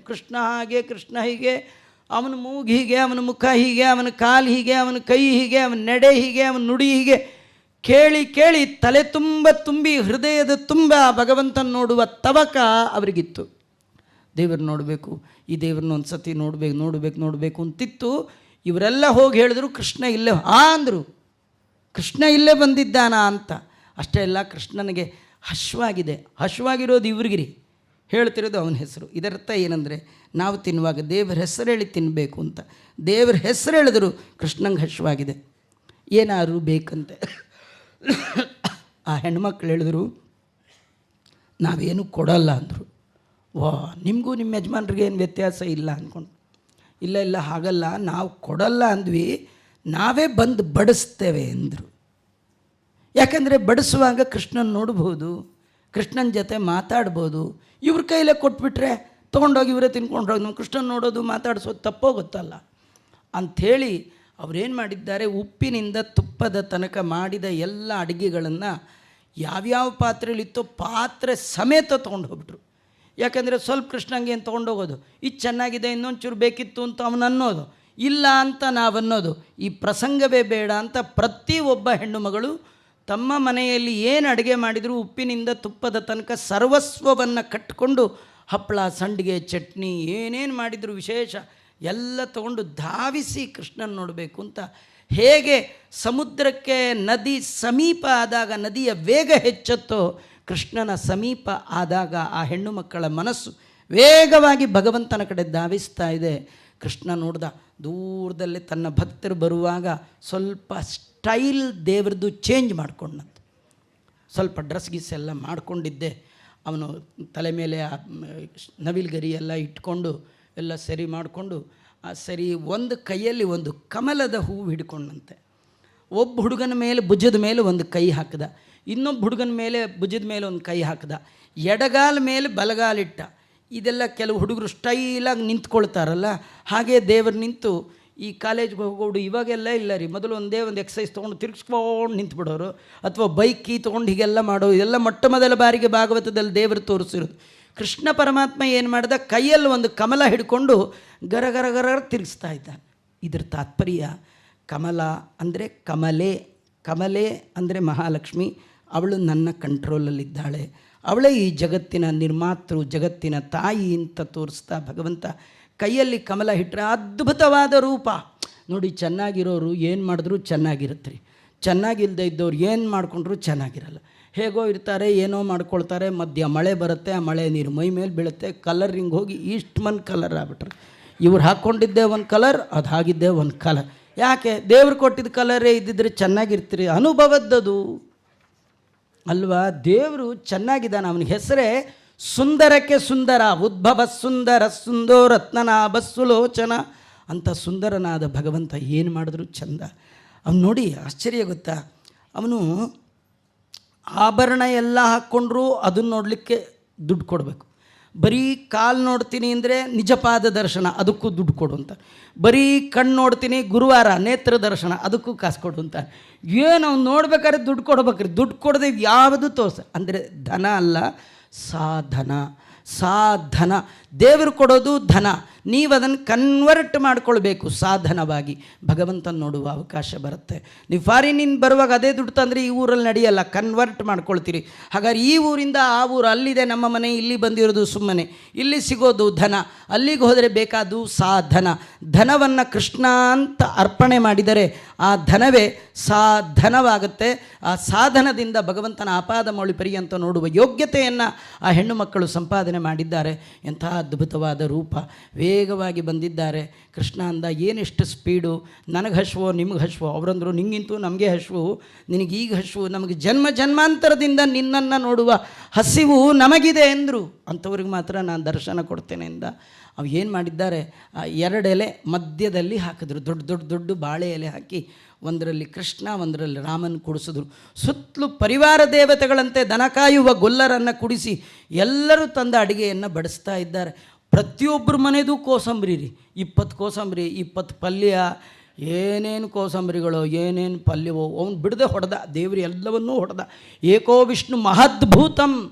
ಈ ಅಡುಗೆ ಮಾಡಿದವ್ರಿಗೆ ಮಾಡಿದ ಅಡುಗೆ ಎಲೆಯಲ್ಲಿ ಬಿಟ್ಬಿಟ್ರೆ ಮಾಡಿದವ್ರಿಗೆ ಭಾರಿ ಸಿಟ್ಟು, ಮಾಡಿದ್ದೆಲ್ಲ ಖಾಲಿ ಮಾಡಿಬಿಟ್ರೆ ಅವ್ರಿಗೆ ಭಾರಿ ಆನಂದ. ಅದು ಕೃಷ್ಣ ಎಲ್ಲ ತಿಂತಾ ಇದ್ದಂತೆ.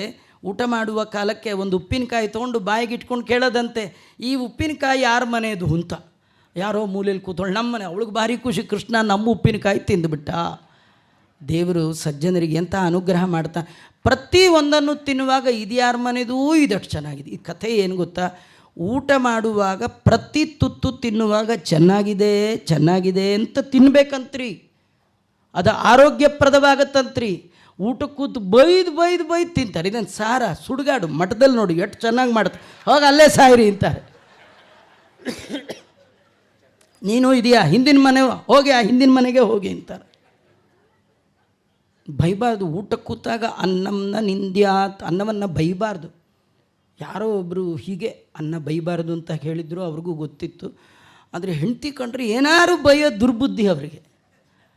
ಒಂದು ದಿವಸ ಆ ಹೆಂಡತಿ ಪಾಪ ಎಲ್ಲೋ ಏನು ಟಿ ವಿ ಸೀರಿಯಲ್ ನೋಡ್ತಾ ಕೂತಿದ್ಲು, ನೀರು ಜಾಸ್ತಿ ಹಾಕ್ಬಿಟ್ಟಿದ್ಲು, ಅನ್ನ ಎಲ್ಲ ಪೂರ ಮಮ್ಮಮ್ಮ ಆಗಿಬಿಟ್ಟಿತ್ತು. ಈ ಮಗುಗೆ ತಿನ್ನಿಸ್ತಾರಲ್ಲ ಮಿಡ್ಡೆ ಮಯ, ಏನು ಮಾಡಬೇಕು, ಅದು ಎಲೆಯಿಂದ ಬರಲ್ಲ, ಬಾಯಿ ಒಳಗೆ ಹೋದ್ರೆ ಒಳಗೆ ಹೋಗಲ್ಲ, ಇಂದು ಹಿಂದೆ ಬೈಬೇಕು. ಹೆಂಗೆ ಬೈಬೇಕು, ಆಚಾರ ಉಪನ್ಯಾಸ ಬೇರೆ ಕೇಳಿಬಿಟ್ಟಿದ್ದಾನೆ, ಬೈಯೋಕ್ಕೆ ಮನಸ್ಸು ಬರ್ತಿಲ್ಲ. ಅದಕ್ಕೆ ಅವನೇನು ಮಾಡಿದ, ಭಾರಿ ಬುದ್ಧಿವಂತ ಅವನ ವ್ಯಕ್ತಿ. ಆ ಅನ್ನ ಎಲ್ಲ ಹಾಕಿಸ್ಕೊಂಡು ಆ ಪೂರ 3 ಉಂಡೆ ಮಾಡಿ ಹೆಂಡ್ತಿನ ಕರೆದು, ನಮಸ್ಕಾರ ಮಾಡು, ನಿಮ್ಮ ಅಪ್ಪ ಇದು, ನಿಮ್ಮ ತಾತ ಇದು, ನಿಮ್ಮ ಮುತ್ತಾತ, ಮಾಡು ನಮಸ್ಕಾರ ಅಂದ. ಏನು ಅರ್ಥ ಅಂತ ಎಲ್ಲರಿಗೂ ಗೊತ್ತಾಯಿತು. ಅವ್ನು ಬಾಯಿ ಬಿಟ್ಟು ಹೇಳಲಿಲ್ಲ ಅಷ್ಟೇ.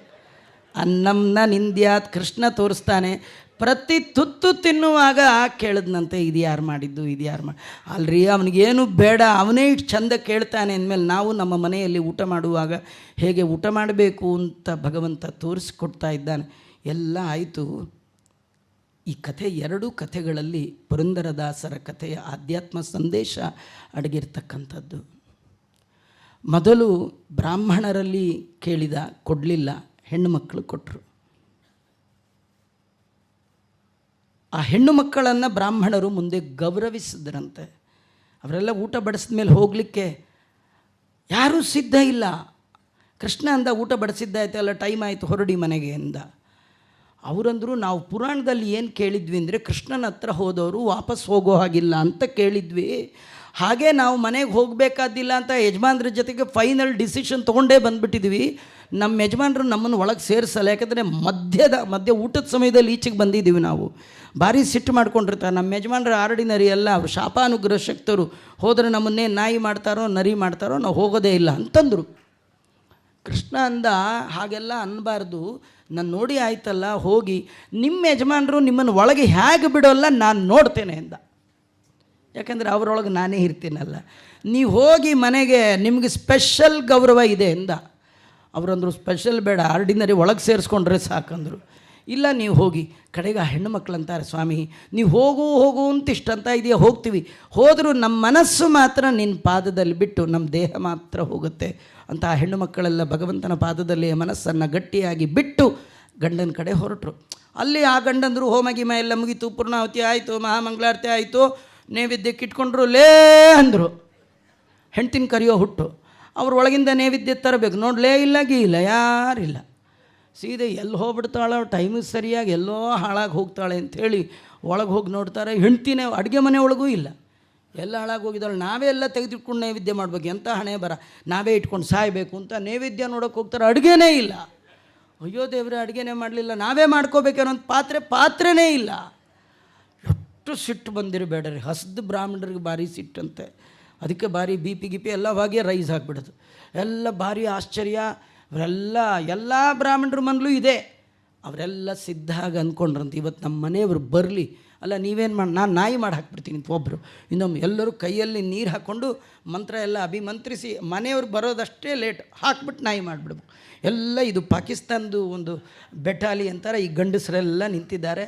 ಆ ಕಡೆ ಇಂಡಿಯನ್ ಟೀಮ್ ಇದ್ದ ಹಾಗೆ ಆ ಹೆಣ್ಣು ಮಕ್ಕಳೆಲ್ಲ ದೇವರನ್ನು ನೋಡಿದವರು ಅವ್ರ ಕಡೆ ಬರ್ತಾ ಇದ್ದಾರೆ. ಅವರು ಬರ್ತಾ ಇದ್ದಾರೆ. ಅವರನ್ನು ನೋಡಿ ಇನ್ನೇನು ಶಾಪ ಕೊಡಬೇಕು, ಮುಖದಲ್ಲಿದ್ದ ಅದ್ಭುತವಾದ ವರ್ಚಸ್ಸನ್ನು ನೋಡಿ ಕೈಯಲ್ಲಿದ್ದ ನೀರನ್ನು ಕೆಳಗೆ ಬಿಟ್ಟಿದ್ದಾರೆ. ಅವರಂದರು, ದೇವರೇ ನಮ್ಮ ಹತ್ರ ಬಂದರೂ ಕೂಡ ಕೊಡುವ ಬುದ್ಧಿ ದೇವರು ಕೊಡಲಿಲ್ಲ.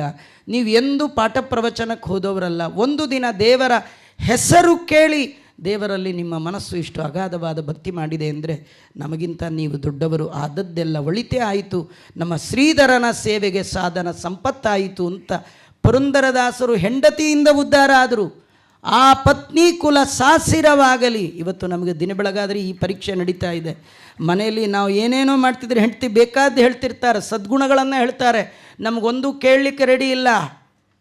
ಆದರೆ ಪುರಂದರದಾಸರಂಥ ಮಹಾನುಭಾವರು ಇವತ್ತು ಜಗತ್ತಿಗೆ ಇಂಥ ಆದರ್ಶ ವ್ಯಕ್ತಿಗಳಾಗಲಿಕ್ಕೆ ಕಾರಣ ಆ ಹೆಂಡತಿ ಸಂತತಿ ಸಾಸಿರವಾಗಲಿ, ದಂಡಿಗೆ ಬೆತ್ತ ಹಿಡಿಸಿದಳಯ್ಯ ಅಂತ ತೋರಿಸಿಕೊಟ್ಟ ಮಹಾನುಭಾವರು ಪುರಂದರದಾಸರು. ಅಂಥ ಪುರಂದರದಾಸರ ಸ್ಮರಣೆ ಮಾಡುವ ಭಾಗ್ಯ ಈ ಹರಿದಾಸ ಹಬ್ಬದವರು ನನಗೆ ಕೊಟ್ಟದ್ದು. ನಾನು ಒಂದು 5-10 ನಿಮಿಷಗಳು ಹೆಚ್ಚು ತಗೊಂಡದ್ದಕ್ಕಾಗಿ ಅವರಲ್ಲಿ ಕ್ಷಮಾ ಕೇಳ್ತಾ, ಶ್ರೀಕೃಷ್ಣ ಅರ್ಪಣಮಸ್ತು. ಸರ್ವೇಂದ್ರಿಯ ಪ್ರೇರಕೇಣ ಶ್ರೀ ಪ್ರಾಣಪತಿನೇರಿತಃ ಯದವೋಚ ಮಹಂತೇನ ಪ್ರೀಯತಾಂ ಕಮಲಾಲಯ ಮಧ್ವೇಶಾರ್ಪಣಮಸ್ತು ಕೃಷ್ಣಾರ್ಪಣಮಸ್ತು.